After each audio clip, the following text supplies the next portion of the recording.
నమస్కారం ఫ్రెండ్స్. ఒక ఆలోచన వచ్చింది. ఏంటి అంటే మన యొక్క మొదటి ప్రధానమంత్రి నెహ్రూ గారు, పండిత్ జవహర్లాల్ నెహ్రూ గారు కాకుండా మన మోడీ గారు అయ్యింటే, మన ఛాయ్ వాళ్ళ మొదటి ప్రధానమంత్రి అయ్యింటే ఎట్లుండేది ఇండియా పరిస్థితి అనేది ఒకసారి గమనిద్దాం. ఓకే, సో ఏది ఆ- ఆలోచించండి. గత 2014 నుంచి ఎట్లా ఉంది ఇండియా, గట్లనే అంటే చూడండి. మన యొక్క భారతదేశం 1947 తర్వాత రాకుంటే ఇవాళ ఇండియా ఒక ఆఫ్ఘనిస్తాన్. ఓకే, మనతో పాటే వచ్చిన స్వతంత్రం, మన తోటి కానీ మనకంటే ముందు కానీ స్వతంత్రం వచ్చిన దేశాలను తీసుకుందాం. ఓకే, అమెరికా, యూరప్ దేశాలు కాకుండా మన చుట్టుపక్కల ఉన్న దేశాలు ఏ దేశమన్నా తీసుకుందాం.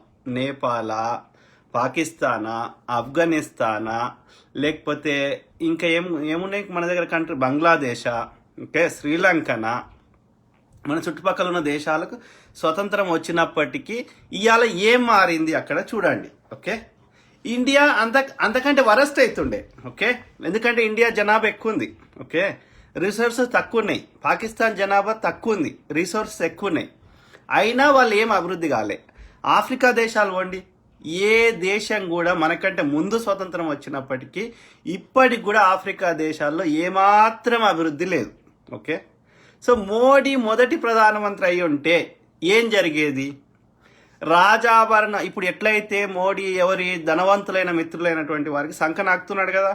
ఎవరు? ఈ యొక్క అదానీలు, అంబానీలు, ధనవంతులైన వారు. ఈ ధనవంతులైన వారు ఎప్పుడైనా ఉన్నారు. మనకు స్వతంత్రం రాకముందు కూడా 5 to 10% బలిసిన వాళ్ళు ఉన్నారు.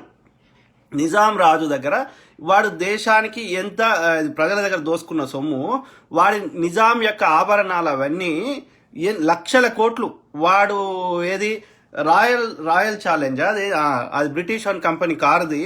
వాడు ఏదో అవమానించిండు అని చెప్పి వాని యొక్క దేనికో వాడిండు వాడు. ఓకే, సో ఈ నిజాం అనేటోడు ఆ కార్లని, అంత ఎక్స్పెన్సివ్ కార్లని, ఓకే, వాడు సారీ చెప్పాల్సి వచ్చింది. ఆ యొక్క రాయల్స్ ఛాలెంజ్ అనుకుంటా కదా, దాని పేరేందో నాకు అదే Rolls Royce. So Rolls Royce వాడు కారోడు సారీ చెప్పిండు నిజాంకి, అంత బలిసినోడు పైసలు. సో ఈ బలిసినోళ్ళే గులాంగిరి చేసేటోడు మోడీ అనేటోడు. ఓకే, సో చేసినప్పుడు ఈ యొక్క ఏది ఉన్న దేశ సంపద కొంచెం మిగిలిన ఇంకేమన్నా ఉంటే అది కూడా ఈ యొక్క అదానీలకు, అంబానీలకు ఎట్లయితే ఇవాళ పంచుతున్నాడో, ఈ రాజ కుటుంబాలందరికీ వీడికి ఏదో చిల్లర యొక్క వాళ్ళ దగ్గర ఉండే లక్షల కోట్ల బంగారము అవిట్లలో ఒక ఆభరణం తీసి వీనికి మోడీ మొఖాన్ని వేసేటోళ్ళు. వీడు కాళ్ళు మొక్కుంటా ఆ రాజవంశ కుటుంబాలకి ఏది గులాంగిరి చేసేటోడు వీడు. ఇవాళ ఎట్లయితే అదానీలు, అంబానీలు వాడు వేసే కుక్క బిస్కెట్ల కోసం ఆశపడి దేశ సంపదను వాళ్ళ మోకాళ్ళ కింద పెడుతున్నాడో ఇదే జరిగేది. సో ఇందిరాగాంధీ గారు రాజాభరణాల రద్దు శాసనం చేసింది కదా, వీడు ఉన్న ఏమన్నా మిగిలి ఉంటే కూడా ఆ గాడి కొడుకులకు ఇచ్చేటోడు. ఓకే, అది డిఫరెన్స్. 540 సంస్థానాలు సర్దార్ వల్లభాయ్ పటేల్ గారు ఉక్కు మనిషి నెహ్రూ గారి ఆధ్వర్యంలో ఎట్లయితే ఏది భారతదేశంలో విలీనం చేసినరో, ఇప్పుడు వీడు వచ్చినాక ఏదో అరుణాచల్ ప్రదేశ్లో భూభాగం ఆక్యుపై, సర్జికల్ స్ట్రైక్స్ అంటాడు. ఎక్కడ కూడా ఏ నిజమైన స్థావరంలో ఎక్కడా వేయలేదు. మిడిల్ ఆఫ్ ద ఏది అడుగులు వేసేసి వచ్చిర్రు. అడుగులు వేసుట్లా అది సరిగ్గా వేయలేక వాడు ఒకటి పడిపోయాడు, అభిజిత్ అనేటోడు. వాడిని విడిపించుకోవడానికి ఎంత కష్టపడాల్సి వచ్చిందో మనం చూసినాం. కాబట్టి ఇప్పుడు ఉన్న భూభాగాన్ని అది 2 చోట్ల మనం ఇప్పుడు వీడు వచ్చినాక పోయింది. ఇప్పుడు 1962లో నెహ్రూ గారు అప్పుడు ఆయన ఏంది అంటే శాంతము కూరుకునే వ్యక్తి, అలీన విధానము, అన్ని దేశాలు మిత్రులు, అందరు మంచోళ్ళు అని భావించేటోళ్ళు. అప్పుడు నెహ్రూ గారైనా గాంధీ గారైనా అప్పుడు ఏంటంటే అందరు మంచోళ్ళు అనుకునేటోళ్ళు. కానీ మనం మంచోళ్ళు అనుకుంటే సరిపోదు కదా, పక్కోడు కూడా అనుకోవాలి కదా. సో అక్కడ రాంగ్ ఎస్టిమేషన్ తోటి మనం సరిగ్గా ప్రిపరేషన్ లేము. మన స్వతంత్రం వచ్చిన కొత్తల్లో మన దగ్గర ఆయుధాలు లేవు, మన దగ్గర ఇంకా అంత డెవలప్ కాలేదు అప్పుడు. ఓకే, అప్పుడప్పుడే మనం బిల్డ్ చేసుకుంటున్నాం కంట్రీని. ఆ స్థాయిలో చీనీ ఇండియా బాయి అంటే ఆ గాడిద కొడుకు మనని మోసం చేసి అప్పుడు భూభాగం ఆక్యుపై చేసిండు. ఓకే, పాకిస్తాన్ వాడైనా అదే చేసిండు, చైనా వాడైనా ఆక్యుపై చేసిండు. కాబట్టి మనం రియలైజ్ అయ్యి ఇది ఇట్లా వర్కౌట్ కాదని చెప్పి మనం న్యూక్లియర్ వెపన్స్ తెచ్చుకొని మన దేశ భద్రతను పెంచుకోవడం ద్వారా ఇది మనం నిలువరించగలిగినాం. ఓకే, 1000 మంది 10,000 మంది సైనికులు మనకు ఏది ఇందిరాగాంధీ ఉక్కు మనిషి, ఆమె ఐరన్ లేడీ. సో వాళ్ళు ఏది మనకు బెండ్ కావాల్సి వచ్చింది. సో ఇది అప్పుడు ఇందిరాగాంధీ గారు ఫస్ట్ న్యూక్లియర్ టెస్ట్ ప్రోగ్రామ్ చేయడం జరిగింది. సో ఇది ఇందిరాగా అంతకంటే ముందు మన దగ్గర వెపన్స్ లేవు కాబట్టి ఆ గాడిద కొడుకులను మనం ఫ్రెండ్లీ అనుకున్నాం, కానీ వాడు మోసం చేసిండు ఆ రోజులలో. కానీ ఈ రోజులలో ఏది మనం 2 సార్లు న్యూక్లియర్ టెస్టులు చేసినాం, అన్ని మారణాయుధాలు ఉన్నాయి. మన్మోహన్ సింగ్ గారు UPA-1 UPA టైంలో ఏది ఇంటర్ కాంటినెంటల్ బ్యాలిస్టిక్ మిసైల్ అంటారు. అంటే ఒక కాంటినెంట్కి ఒక ఖండానికి ఇంకో ఖండానికి మధ్యలో నుంచి మన భూభాగం నుంచి ఇంకో ఖండానికి మనము ఏది అణ్వాస్త్రాలను ప్రయోగించవచ్చు. ఓకే, సో దాని కెపాసిటీని పెంచినాం. సో చైనా భయపడే స్థాయికి తీసుకొచ్చినాం ఏది మన్మోహన్ సింగ్ గారి టైంలో. ఇన్ని ఆయుధాలు మంగళయాన్, చంద్రయాన్, చంద్రుని మీదకి లేకపోతే మార్స్ మీదకి మనము ఏది స్పేస్ పంపించినాం. వీడొచ్చినాక 2 చోట్ల భూభాగం ఆక్యుపై చేసారు. ఓకే, గల్వాన్ వ్యాలీ, లడ్డాఖ్ ఆ ప్రాంతంలో ఆక్యుపై చేయడం జరిగింది. ఇప్పుడు అరుణాచల్ ప్రదేశ్లో ఆక్యుపై చేసింది. వీడే మొదటి ప్రధానమంత్రి అంటే మోడీ. ఏమైపోయేది? ఉన్న భూభాగం ఇది ఏమీ ఉండేది కాదు. ఓకే, ఈ 540 సంస్థానాలు విలీనం అయ్యేటి కాదు భారతదేశంలో. ఓకే, ఇవాళ ఏవైతే వీడు వచ్చినాక ఒక్క కొత్త రీసెర్చ్ ఇన్స్టిట్యూట్ స్టార్ట్ చేయలేదు ఈ గాడిద కొడుకు. ఓకే, సో ఈ రీసెర్చ్ ఇన్స్టిట్యూట్లు అన్నీ అప్పుడు పెట్టినాయి. మీరు ఏదన్నా తీసుకోండి, సెల్యులార్ మైక్రో బయాలజీ మీద CCMB తీసుకుంటారా, atomic research centre atomic research మీద ఎనర్జీ తీసుకుంటారా, DRDO డిఫెన్స్ రీసెర్చ్ దానిలో తీసుకుంటారా, DRDL దానిలో ఇది తీసుకుంటారా, భారత్ ఎలక్ట్రికల్ మోటార్ల మీద తీసుకుంటారా, ECIL ఎలక్ట్రానిక్స్ రంగంలో తీసుకుంటారా, ఇక్రిసాట్ అనేది వంగడాల మీద తీసుకుంటారా, ఎయిమ్స్ అనేది హాస్పిటల్ సూపర్ స్పెషాలిటీ హాస్పిటల్ తీసుకుంటారా, IIT అనేది ఇండియన్ ఇన్స్టిట్యూట్ ఆఫ్ టెక్నాలజీ తీసుకుంటారా, IIM Indian institute of management తీసుకుంటారా, నిఫ్ట్ ఫ్యాషన్ టెక్నాలజీ తీసుకుంటారా, ఏ రంగమన్నా తీసుకోండి. ఓకే, అత్యాధునికమైన ఎయిర్పోర్ట్లు మన్మోహన్ సింగ్ గారి టైంలో వచ్చినాయి. ఓకే, ఇంటర్నేషనల్ స్టాండర్డ్ ఎయిర్పోర్ట్స్ ప్రతి మేజర్ నగరంలో. ఒక్క ఓన్లీ ఢిల్లీ, అది మన చెన్నై, బెంగళూరు, హైదరాబాద్. సో వీడు వచ్చినాక, మోడీ గాడు వచ్చినాక ఒక్క ఎయిర్పోర్ట్ కట్టింది చెప్పండి. స్మార్ట్ సిటీలు అన్నాడు. చిన్న నగరాల్లో కూడా, అంటే వరంగల్ ఇట్లాంటి నగరాల్లో కూడా మనం మంచి అత్యాధునిక ఎయిర్పోర్ట్లు కడతామన్నారు. ఏడండి కట్టింది చెప్పండి వీడు. సో ఇవన్నీ కాకపోతుండే, మోడీ గాడు వచ్చుంటే ఒక్క రీసెర్చ్ ఇన్స్టిట్యూట్ ఉండకపోతుండే. ఇండియా డెవలప్ అని ఎట్లా అంటున్నాం? ఇవన్నీ వస్తేనే దానికి తగ్గట్టుగా ఆ కంపెనీలలో ఉద్యోగాలు, చదువుకున్నవాడికి వాని క్వాలిఫికేషన్ తగ్గట్టుగా మంచి ఒక్కరికి ఉద్యోగం వస్తే 10 మందికి ఇండైరెక్ట్ ఉద్యోగాలు వస్తాయి. నాకు ఒక సాఫ్ట్వేర్ జాబ్ వస్తే నేను ఖర్చు పెడతా. నాకు నెలకు ₹1,00,000 వస్తే నేను ఏదైనా కొనుక్కుంటా, వస్తువులు, రెస్టారెంట్లో పోయి తింటా. నా దగ్గర పైసలు ఉంటే ఖర్చు పెడతా కదా. సో నేను ఖర్చు పెడితే రెస్టారెంట్లో పోయి తింటా, రోడ్డు మీద ఏమైనా అమ్మితే కొనుక్కుంటా. సో అట్లా 10 మందికి ఐరన్ చేయించుకుంటా. నా దగ్గర ఉంటే ఖర్చు పెడతా. ఖర్చు పెడితే 10 మందికి ఏది పని దొరుకుతుంది. అదేవిధంగా 10 మంది మనం కొనుక్కుంటే అమ్మితే నేను ఒక్కరిని కాకుండా ఆ 10 మందికి ఉద్యోగం వస్తే ఆ 10 మంది కూడా కొనుక్కుంటారు. కాబట్టి గవర్నమెంట్కి సేల్స్ ట్యాక్స్ వస్తుంది, అట్లా బడ్జెట్ రెవెన్యూ పెరుగుతుంది. కాబట్టి ఇవన్నీ అప్పుడు పెట్టినాయే. ఓకే, రాజశేఖర రెడ్డి గారి టైంలో అయినా లేకపోతే చంద్రబాబు నాయుడు గారి టైంలో అయినా ఈ మన ఐటీ వచ్చింది. గుజరాత్లో ఐటీ లేదండి ఇప్పటికీ. గుజరాత్లో ఐటీ లేదు. సో ఐటీ పార్కులు ఉండకపోతుండే. Okay, research ఇన్స్టిట్యూట్లు ఉండకపోతుండే. ఉన్నాయి ఏమన్నా సొమ్ము ఉంటే ఆ గాడిద కొడుకులు, ఆ రాజ కుటుంబాలు, బలిసిన కుటుంబాలకి ఉన్నాయి. ఆ కొంచెం ఏమైనా మిగిలి ఉంటే అది కూడా వానికి ఇచ్చేస్తాడు. సో మోడీ గారు ఫస్ట్ ప్రధానమంత్రి అయితే ఏమయ్యేది? ఈ యొక్క ఛాయ్ వాళ్ళ ఇండియా నాశనం అయిపోయేది. ఈ బ్యాక్గ్రౌండ్ అంతా ఎక్కడి నుంచి వచ్చిన వాళ్ళు? వీళ్ళంతా RSS నుంచి వచ్చిన వాళ్ళే. ఈ RSS భావజాలం చూడండి మీరు. RSS ఏ కార్యకర్త కానీ, RSS ఎవడన్నా కీ పీపుల్ కానీ, RSS మేము దేశభక్తులం అని చెప్పుకునే ఎవడి మెంటాలిటీ అయినా అభివృద్ధిని ఆకాంక్షించరు. మీరు చూడండి, సింపుల్ లైఫ్ ఉండాలి, మన స్వదేశీ స్టైలు, స్వదేశీ ఆవు పేడ, ఆవు మూత్రము, గదే కరెక్టే రా. అది గోమూత్రము, గోవు, దాన్ని ఎవ్వడు గోవుని చిన్నగా చేసి మేము మాట్లాడతలేం. ఓకే, కానీ అది మన డే టు డే లైఫ్లో ఎట్లా మనకి అభివృద్ధి జరుగుతుంది చెప్పండి.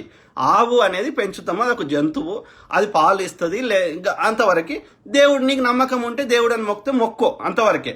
కానీ నువ్వు ఆ నమ్మిన దాంట్లో నీకు డే టు డే లైఫ్లో నీ ప్రోగ్రెస్ ఏమవుతుంది?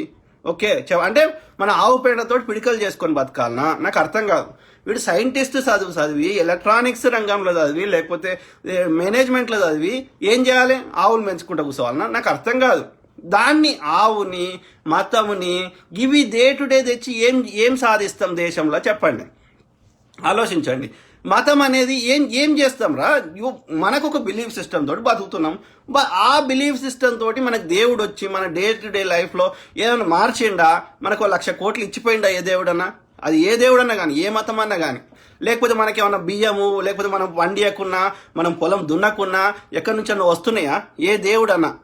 ఇస్లాంలో కానీ, క్రిస్టియానిటీలో కానీ, హిందుత్వంలో కానీ, సిక్కిజంలో కానీ, జైనిజంలో కానీ, ఏ దాంట్లో కానీ ఏ దేవుడన్నా వచ్చి ఫలానా నీ దోస్తుకి తెలిసిన వానికి ఉద్యోగం ఇప్పించిండు, లేకపోతే వానికి ఒక 10,000 కోట్లు కాదు 10,000 రూపాయలు ఇప్పించిండు, ఒక 1,000 రూపాయలు ఇప్పించి ఏ దేవుడన్నా వచ్చిండా అండి? చెప్పండి. పోనీ నీకు రోగం వస్తే గుడికి పోయి తగ్గించుకుంటున్నావా?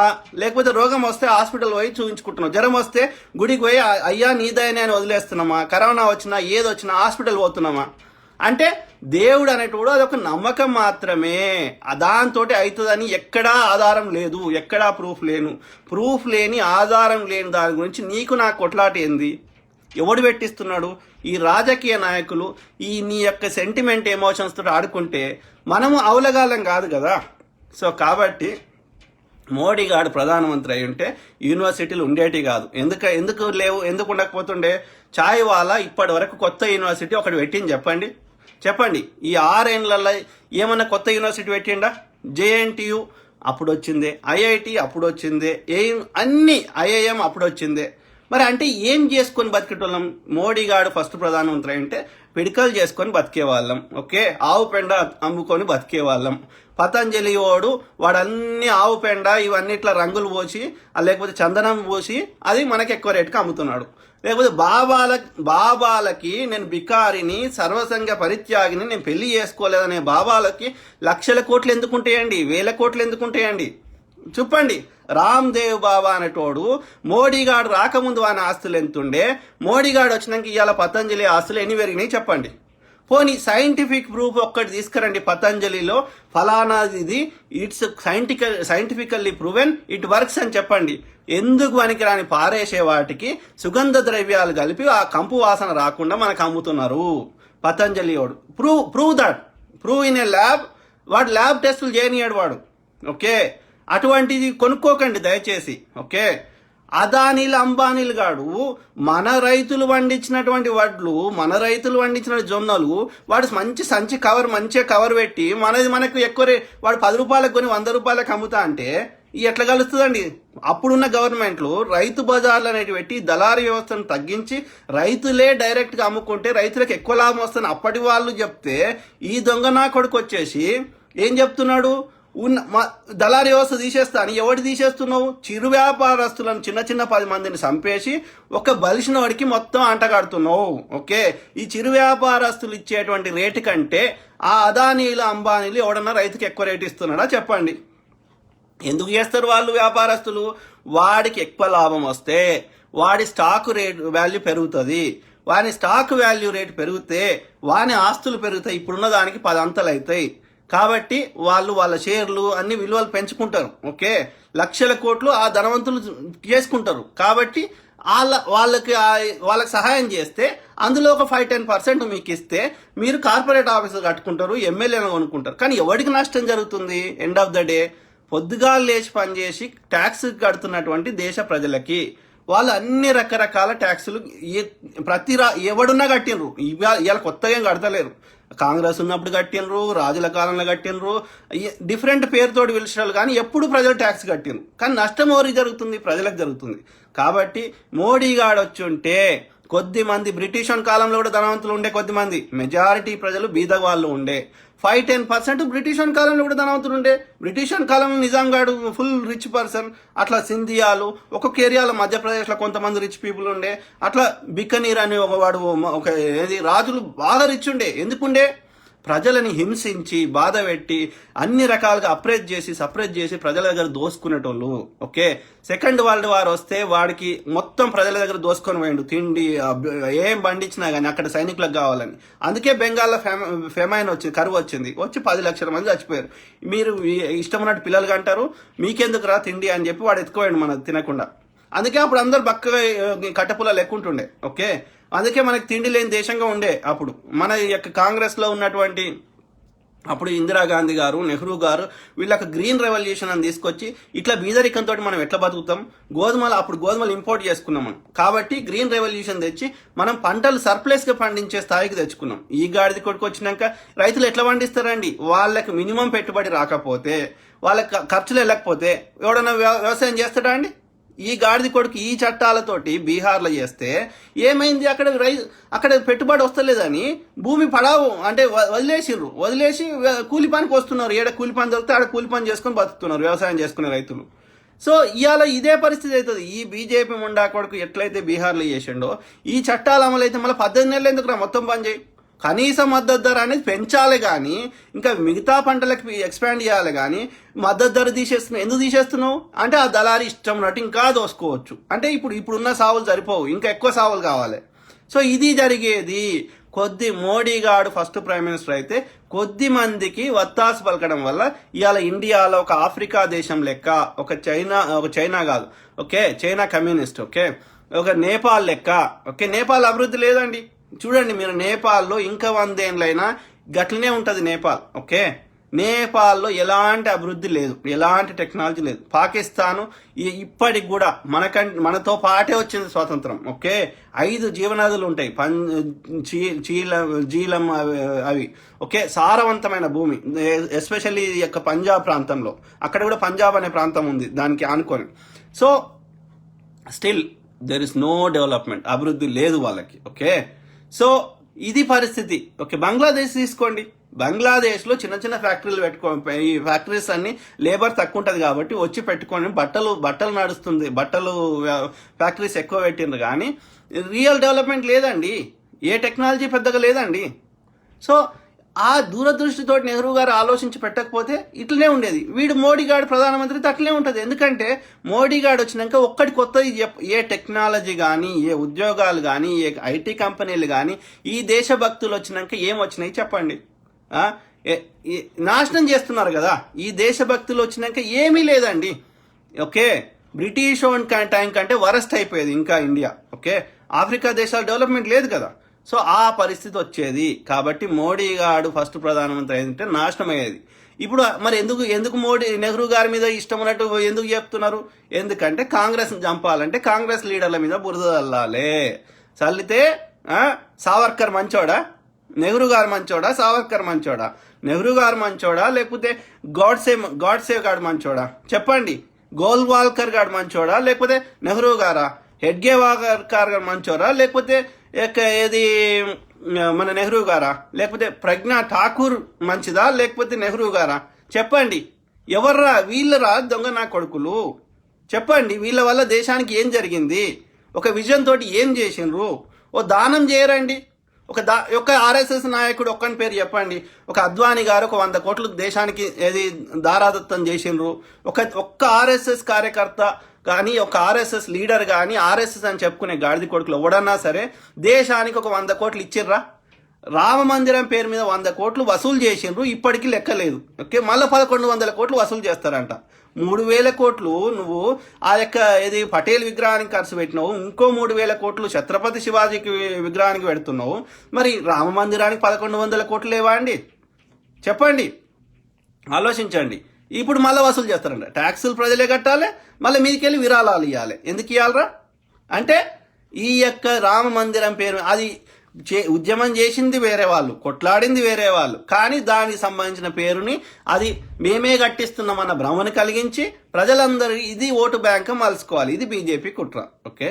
ఇది ప్రజలు గమనించండి. కాబట్టి మోడీ గారు ప్రధానమంత్రి అయింటే ఏది ఉండేది కాదు, ఐఐటీలు ఉండేవి కాదు, ఎయిమ్స్లు ఉండేవి కాదు, నిఫ్ట్ ఉండేది కాదు, ఎయిర్పోర్ట్లు ఉండేవి కాదు, ఏమీ ఉండకపోతుండే. బ్రిటిష్ టైం కంటే వరస్ట్ ఉంటుండే. మనం అడుక్కునే పరిస్థితి వస్తుండే. ఒక ఆఫ్రికా దేశం లెక్క ఉంటుండే. ఎవడేస్తాడా బిచ్చమని చూసుకుంటా కూర్చునేటోళ్ళం, ఓకే. ఇట్లాంటి టెక్నాలజీ లేకుండా ఉండుంటే, ఈ మాత్రం కూడా టెక్నాలజీ లేకుండా ఉండుంటే ఏదైనా అమెరికా కానీ ఇంకా రష్యా కానీ బలిసినది ఏదైనా ఆయుధాలు ఉన్న యూరోప్లో అప్పుడు ఎట్లయితే ఉన్నాయో ఎవడన్నా వచ్చి మనని ఆక్యుపై చేసేటోడు. ఎవరికి దోషినంత వానంత భూభాగం ఇంకెక్కువ ఆక్యుపై చేసేటోళ్ళు, లేదంటే అక్కడి నుంచి వాళ్ళు పరిపాలించేవారు. ఇది పరిస్థితి ఉండేది ఈ మోడీ గారు వస్తే, ఓకే. కాబట్టి ఇప్పటికైనా దేశ ప్రజలు రియలైజ్ కాండి, సౌత్ ఇండియాలో మనం అట్లీస్ట్ మనం ఎడ్యుకేటెడ్ ఉన్నాం, చెప్తే అర్థం చేసుకునే పొజిషన్లో ఉన్నాం. ఆ నార్త్ ఇండియాలో చదువుకోలేదు, ఇల్లిటరేట్స్ ఎక్కువ ఉన్నారు, వాళ్ళకి చెప్తే అర్థమయ్యే దిమాగ్ కూడా పాపం లేదు. ఆ బీహార్లో కానీ, ఉత్తరప్రదేశ్లో కానీ, వెస్ట్ బెంగాల్లో కానీ చాలా మందికి అజ్ఞానులు ఎక్కువ ఉన్నారు, ఇల్లిటరసీ ఎక్కువ ఉంది, నిరక్షరాస్యత ఎక్కువ ఉంది, అదేవిధంగా బీదరికం ఎక్కువ ఉంది. కాబట్టి ఎవడు పైసలు ఇస్తా అంటే వాళ్ళకి బెండ్ అవుతారు, లేదు అంటే ఎవడు చెప్పినా వాళ్ళు కరెక్ట్ అనుకుంటారు. ఎందుకంటే అజ్ఞానం ఎక్కువ ఉంది కాబట్టి ఎవడు చెప్పినా నమ్ముతారు. కానీ మన south Indian smart people, okay. కాబట్టి మనము ఆంధ్రోనే మన దగ్గర దేడు షారి చేస్తే మనం వెళ్ళిపోమన్నాం, ఓకే. అటువంటిది మనం ఈ నార్త్ ఇండియా నుంచి వచ్చి నాజీ బ్రాహ్మణులు నకరాలు దొబ్బుతా అంటే చూడండి, బీజేపీలో కానీ ఆర్ఎస్ఎస్లో కానీ, ఓకే. ఎవడైతే కొద్దిమంది ఇవాళ బహుజనులు, అంబేద్కరిస్టులు అని ఎవడైతే చెప్పుకుంటున్నారో వీళ్ళు కొద్దిమందిని అటుదిక్కు మార్చడానికి బీజేపీ చెత్త నా కొడుకులు ట్రై చేస్తున్నారు. ఆర్ఎస్ఎస్ బీజేపీ వాళ్ళు మన అందరం ఒక్కటే, బహుజనులం ఒక్కటే అనుకుంటా బీసీలము, ఎస్సీలము, ఎస్టీలము ఇవన్నీ ఒక ద్వేషాన్ని రెచ్చగొట్టి మళ్ళీ వీళ్ళందరినీ తీసుకుపోయి మళ్ళీ ఎవరి దగ్గర కలుపుతావు? ఆ నాజీ బ్రాహ్మణులైనా ఆర్ఎస్ఎస్లో చూడండి ఎవడయ్యా డెసిషన్ తీసుకునేది? ఎవడున్నాడు? మోడీ అనేటోడు, బండి సంజయ్ అనేటోడు ముందట తప్ప లోపల డెసిషన్స్ ఎవడు చేస్తాడు చూడండి. ఆర్ఎస్ఎస్లో కానీ బీజేపీలో కానీ ఎవడు చూడండి, అందరు బ్రాహ్మిన్సే మీరు చూడండి, ఓకే. అంతా మళ్ళీ సౌత్ ఇండియన్ బ్రాహ్మిన్స్ కాదు, నార్త్ ఇండియన్ బ్రాహ్మిన్సే, ఓకే. నడ్డాలు, షాలు, తొగాడియాలు, లేకపోతే ఇంకా నాకు అందరి పేర్లు గుర్తుకొస్తారు, అన్ని లాస్ట్ నేమ్స్, ఓకే. మొత్తం శర్మాలు, జోషీలు అంత నార్త్ ఇండియన్ బ్రాహ్మిన్సే, సౌత్ ఇండియన్ నల్ల బ్రాహ్మిన్స్ కాదు, ఓకే. ద్రవిడియన్ బ్రాహ్మిన్స్ కాదు, ఓకే. అంత ఆర్యన్ బ్రాహ్మిన్సే. ఆర్యన్ అంటే అప్పుడు జర్మనీ నుంచి వచ్చిన వాళ్ళే, ఓకే. మన సౌత్ ఇండియన్ బ్రాహ్మిన్స్ కాదు, ఓకే. నల్లగుండే బ్రాహ్మిన్స్. మన ద్రవిడియన్ టెంపుల్ చూడండి, నార్త్ ఇండియా టెంపుల్ పోండి, సౌత్ ఇండియా టెంపుల్ పోండి, ఎట్లుంటుందండి? నార్త్ ఇండియాకి ఇట్లా ఒక ట్రయాంగిల్ షేప్లో ఉంటుంది. సౌత్ ఇండియా టెంపుల్ పోతే దాని అందమే వేరు, దాని మీద ఎన్ని రకరకాల శిల్పాలు, ఎంత అద్భుతంగా ఉంటుంది, ఎంత కలర్ఫుల్గా ఉంటుంది. So we are different. South India is completely different from North India, okay. అప్పుడు ఇండియా యాక్చువల్ సౌత్ ఇండియానే ఉంటుండే, ద్రవిడియన్ అంటే ఈ తమిళ్ నుంచే ఉండేది, ఓకే. ఇక్కడనే ఉండేటోళ్ళు ప్రజలు యాక్చువల్ ఒరిజినల్గా. నార్త్ ఇండియా అంతా ఖాళీ ఉంటుండే. తర్వాత అక్కడ ఎక్కడో వేల సంవత్సరాల కిందట ఆడ సరిగ్గా లేక మన దగ్గరికి అక్కడ వాతావరణం సరిగ్గా లేక ఆ జర్మనీలో ఎన్నో ఈడ బతకడానికి వచ్చి వాళ్ళు వచ్చుడు కాకుండా వాళ్ళ స్టోరీలు వాళ్ళ అన్ని క్రియేట్ చేసి మన మీద సౌత్ ఇండియన్స్ మీద డామినేట్ చేసుకుంటూ మొదలుపెట్టినారు, ఓకే. సో ఇది ఇండియా చరిత్రను మార్చలేరు, ఓకే. సంస్కృతం ఏ భాష అయినా, ఓకే. ఫస్ట్ తమిళ్ నుంచే మిగతా భాషలన్నీ వచ్చినాయి, సంస్కృతము అవన్నీ, ఓకే. కానీ the original India is south India, Tamil Nadu, okay. Tamil Nadu నుంచే మన యొక్క ఇది. కాబట్టి ఈ యొక్క వీళ్ళు అప్రెస్ అందుకే తమిళియన్స్ చూడండి, వాళ్ళకి మనకంటే ఎక్కువ ఇండివిజువాలిటీ ఉంటుంది, చాలా రెస్పెక్ట్ ఉంటుంది వాళ్ళకి, ఓకే. నువ్వు తమిళనాడు టెంపుల్ ఎక్కడైనా వేల సంవత్సరాల కింద టెంపుల్స్ ఉంటాయి. వాళ్ళు ఏ భాషనైనా యాక్సెప్ట్ చేస్తారు, ఇంగ్లీషు అన్ని యాక్సెప్ట్ చేస్తారు, కానీ హిందీ సచ్చినా యాక్సెప్ట్ చేయరు, ఓకే. వాళ్ళని చిన్నగా చేస్తే సచ్చినా వాళ్ళు ఇది ఒప్పుకోరు. మన ఈ తెలుగు రాష్ట్రాల్లో ఈ పైసల పిచ్చి ఎక్కువ పట్టింది. ఒకప్పుడు మంచి సినిమాలు వచ్చేవి చూడండి, ఏది సాగర సంగమము, లేకపోతే ఒక మోరల్స్ ఎథిక్స్ మీద సాంఘిక చిత్రాలు ఇట్లాంటివి వచ్చేవి. ఈ మధ్య ఏంది అంటే ఈ ఎగుడు దుంకుడు ఎక్కువైపోయింది, మన కమర్షియల్ అయిపోయింది. తెలుగు రాష్ట్రాలకు పైసలు ఏడుంటే ఆడిపోయే కల్చర్ ఎక్కువైపోయింది, ఈ యొక్క పైసల పిచ్చి పట్టింది. కానీ ఇప్పటికి కూడా కేరళ వండి, తమిళనాడు వండి, సౌత్ స్టేట్లు ఇప్పటికి కూడా మంచి సినిమాలు వస్తాయి, ఒక థీమ్ బేస్డ్ వస్తాయి, ఓకే. వాళ్ళకి ఇంకా పైసల పిచ్చి పట్టలే ఈ యొక్క కేరళ వాళ్ళకి, తమిళనాడు వాళ్ళకి. మన లెక్క ఇంత లేదు, ఓకే. అట్లనే నార్త్లో కూడా కొన్ని ప్రాంతాలు ఈ పంజాబ్ ఏరియాల్లో ఇంత పైసల పిచ్చి లేదు, ఉంటే అంతమంది ఆర్మీలో జాయిన్ గారు, ఓకే. మన తెలుగు రాష్ట్రాలని పైసల పిచ్చి పట్టింది. ముఖ్యంగా మన తెలంగాణ కొంచెం బెటర్ ఆ విషయంలో, ఇంకా ఆంధ్రాలో అయితే ఇంకా వరస్ట్, ఓకే. పైసల కోసం ఇది మారాలి, పైసలు ముఖ్యం కాదురా నాయన, ఎన్ని పైసలు ఉన్నా ఈడ వదిలేసి పోతాము అనేది గమనించాలి, ఓకే. సో కాబట్టి మోడీ గాడు వచ్చుంటే, ఫస్ట్ ప్రధానమంత్రి అయి ఉంటే ఇండియా ఇంకా వరస్ట్ అయ్యేది. కొద్ది మంది 5 to 10% ధనవంతులు తప్ప మెజారిటీ ఇండియా ఇంకా బ్రిటిష్ వన్ టైంలో ఎట్లయితే బట్టలు లేకుండా, ఎట్లయితే తిండి లేకుండా ఉంటుండేనో అట్లనే ఉంటుండే. ఎందుకు చెప్తున్నా అంటే ఇప్పుడు 6 ఏళ్లల్లో గత 2014 దాకానే అయినాయి ఇవన్నీ, ఓకే. హైవేలు కట్టుకున్నాం, ఓకే. ఏది ఎలక్ట్రిసిటీ ప్రొడక్షన్ చాలా పెరిగింది, అన్ని గ్రామాలకు ఎలక్ట్రిసిటీ వచ్చింది. ఇవాళ 2014 నుంచి చూడండి ఏం అభివృద్ధి జరిగింది ఇండియా, చెప్పండి. With facts, with numbers. కొత్త ఇన్స్టిట్యూషన్లు కట్టినవా, కొత్త హాస్పిటల్ కట్టినవా, కొత్త హైవేలు వేసినవా, కొత్త ఏం చేసిండు మోడీ గాడు వచ్చినాక. ఓకే, అదేవిధంగా ఈ ప్రైవేటు ధనవంతుల ఆస్తులు ఎన్ని పెరిగినాయి? ఓకే, అంతకుముందు పెరిగినాయా వీళ్ళ ఆస్తులు? ఈడొచ్చినాక పెరిగినాయా? అంటే వాని ఆస్తులు ఎట్లా పెరుగుతున్నాయి? గవర్నమెంట్ సహాయ సహకారం లేకుండా పెరిగాయి కదా. బాబా రామ్దేవ్ ఆస్తి, లేకపోతే అదానీ ఆస్తి, అంబానీల ఆస్తులు పెరిగాయి కదా. అంటే ఈ చెత్త పార్టీ, దేశభక్త పార్టీ అని, దేశభక్తులు అని చెప్పుకునే వాళ్ళు దేశానికి ఏ రోజు ఏమీ చేయలేదు. బ్రిటిష్ వన్ టైంలో కూడా ఈ యొక్క బ్రిటిష్ వానికి తొత్తులుగా మారింది ఆర్ఎస్ఎస్ వాడు. వాడు ఎట్లా దేశభక్తి అవుతాడు? మరి ఈ దేశభక్తి అయితే, నిజంగా దేశభక్తులు అయితే బ్రిటిష్ వానికి అగేన్స్ట్ కొట్లాడాలి కదా మిత్రులారా. ఆర్ఎస్ఎస్ వాడు అనేటోడు ఎప్పటి నుంచో ఉన్నాడు కదా, స్వతంత్రం రాకముందు నుంచి.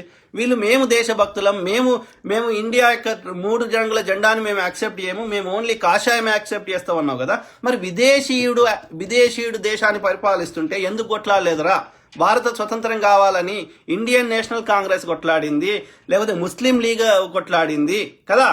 ఇవాళ దేశభక్తులని చెప్పి ఎవడైతే ప్రచారం చేస్తున్నాడో దేశం కోసం, ధర్మం కోసం అని, మరి ఎందుకు కొట్లాడలేదురా? విదేశీయుడు 200 ఏళ్ళు పరిపాలిస్తుంటే మీరందరు వానికి తొత్తులుగా మారకుంటే, వాడిచ్చే చిన్న వాటికి లొంగకుండా ఉంటే, వాడిచ్చే ఆ యొక్క ఉద్యోగాలు కానీ చిన్న ఆ తాయిలాలకు లొంగకుండా ఉంటే, అందరు కలిసి కొట్లాడితే ఇంకా ముందు వచ్చేది కదా స్వతంత్రం కదా.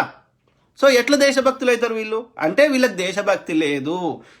ఎక్కడ లాభం వస్తే అక్కడ చూసుకుంటారు. ఎవడండి ఒక్క ఆర్ఎస్ఎస్ కార్యకర్త పేరు చెప్పండి, ఒకడు జైలుకి పోయి వాడు దేశ స్వతంత్రం కోసం కొట్లాడి, మహాత్మా గాంధీ లెక్క ఎన్నో ఏళ్ళు జైల్లో ఉన్నాడు, ఒక నెహ్రూ గారు లెక్క ఎన్నో ఏళ్ళు జైల్లో ఉన్నాడు, ఒక బాలగంగాధర్ తిలక్ లెక్క ఎన్నో ఏళ్ళు జైల్లో ఉన్నాడు. ఒక్క ఆర్ఎస్ఎస్ కార్యకర్త పేరు చెప్పండి. ఇది పరిస్థితి. ఈ దొంగనా కొడుకులు, అందుకే అంటున్నా వాళ్ళకి దేశభక్తి లేదు. ఎక్కడ ఇప్పుడు ఇవాళ ఎందుకు అధికారం కావాలి వాళ్ళకి? ఎందుకు అంటే కాంగ్రెస్ ఇప్పుడు బ్రిటిష్ వన్ టైంలో లెక్క ఉంటే ఇండియా ఏమి ఆస్తి, దేశ బడ్జెట్ లేదు, జీడిపి లేదు, ఏమి లేకుండా ఉండుంటే, అభివృద్ధి లేకుండా, వీడెవడు నాకు ముఖ్యమంత్రి కావాలి, నాకు ప్రధానమంత్రి కావాలి, నాకు అధికారం కావాలని వీడు కేసీఆర్ అడగకపోతుండే, వాడు మోడీ అడగకపోతుండే. ఎందుకని? కాంగ్రెస్ దేశాన్ని కానీ రాష్ట్రాలను కానీ ఈ 55 ఏళ్ల కాంగ్రెస్ పరిపాలనలో చాలా అభివృద్ధి చేసింది, ఇంకా చేయాల్సింది ఉంది. ఎందుకంటే దేశ జనాభా 130 కోట్లు, మనకు రిసోర్స్ తక్కువనే కాబట్టి మనకు ఒక్కొక్క అభివృద్ధి దేశం చరిత్ర, ఏ దేశ చరిత్ర తీసుకోండి, ఇటలీ తీసుకోండి, ఫ్రాన్స్ తీసుకోండి, జర్మనీ తీసుకోండి, అమెరికా తీసుకోండి, 100 సంవత్సరాల కింద నుంచి వాళ్ళకి స్వతంత్రాలు వచ్చినాయి. మనకు వచ్చింది 60 నుంచి 70 ఏళ్ళు మాత్రమే. కాబట్టి ఈ 70 ఏళ్ళలో మనకున్న రిసోర్సెస్ లో చాలా అభివృద్ధి చేసుకున్నాం. ఓకే, మనం ఏది ఆర్థికంగా మంచిగా, అప్పటికంటే మంచిగా అయినాం స్వతంత్రం వచ్చే నాటికంటే. అదేవిధంగా తిండి విషయంలో తిండి సర్ప్లస్ చేసుకున్నాం, టెక్నాలజీ పెంచుకున్నాం, అన్ని ఆయుధాలు పెంచుకున్నాం, అన్ని రకాలుగా పెంచుకున్నాం. కానీ ఇంకా చేయాల్సింది ఉంది, ఇట్ టేక్స్ టైం. కానీ వీళ్ళు ఇప్పుడు ఈ అభివృద్ధిని దోసుకోవడానికి చేసి మనం 2014 కంటే ముందు ఉన్నప్పటికీ ఇప్పుడు రివర్స్ అవుతున్నాం. చూడండి, మీరు ఏ రంగం అన్న తీసుకోండి, జీడిపి తీసుకోండి, ఏది 2 ట్రిలియన్ ఇది ఉండేది, ఇవాళ ఎట్లా అయిపోయింది? 2 ట్రిలియన్ లేదు దేశాన్ని ఆస్తి.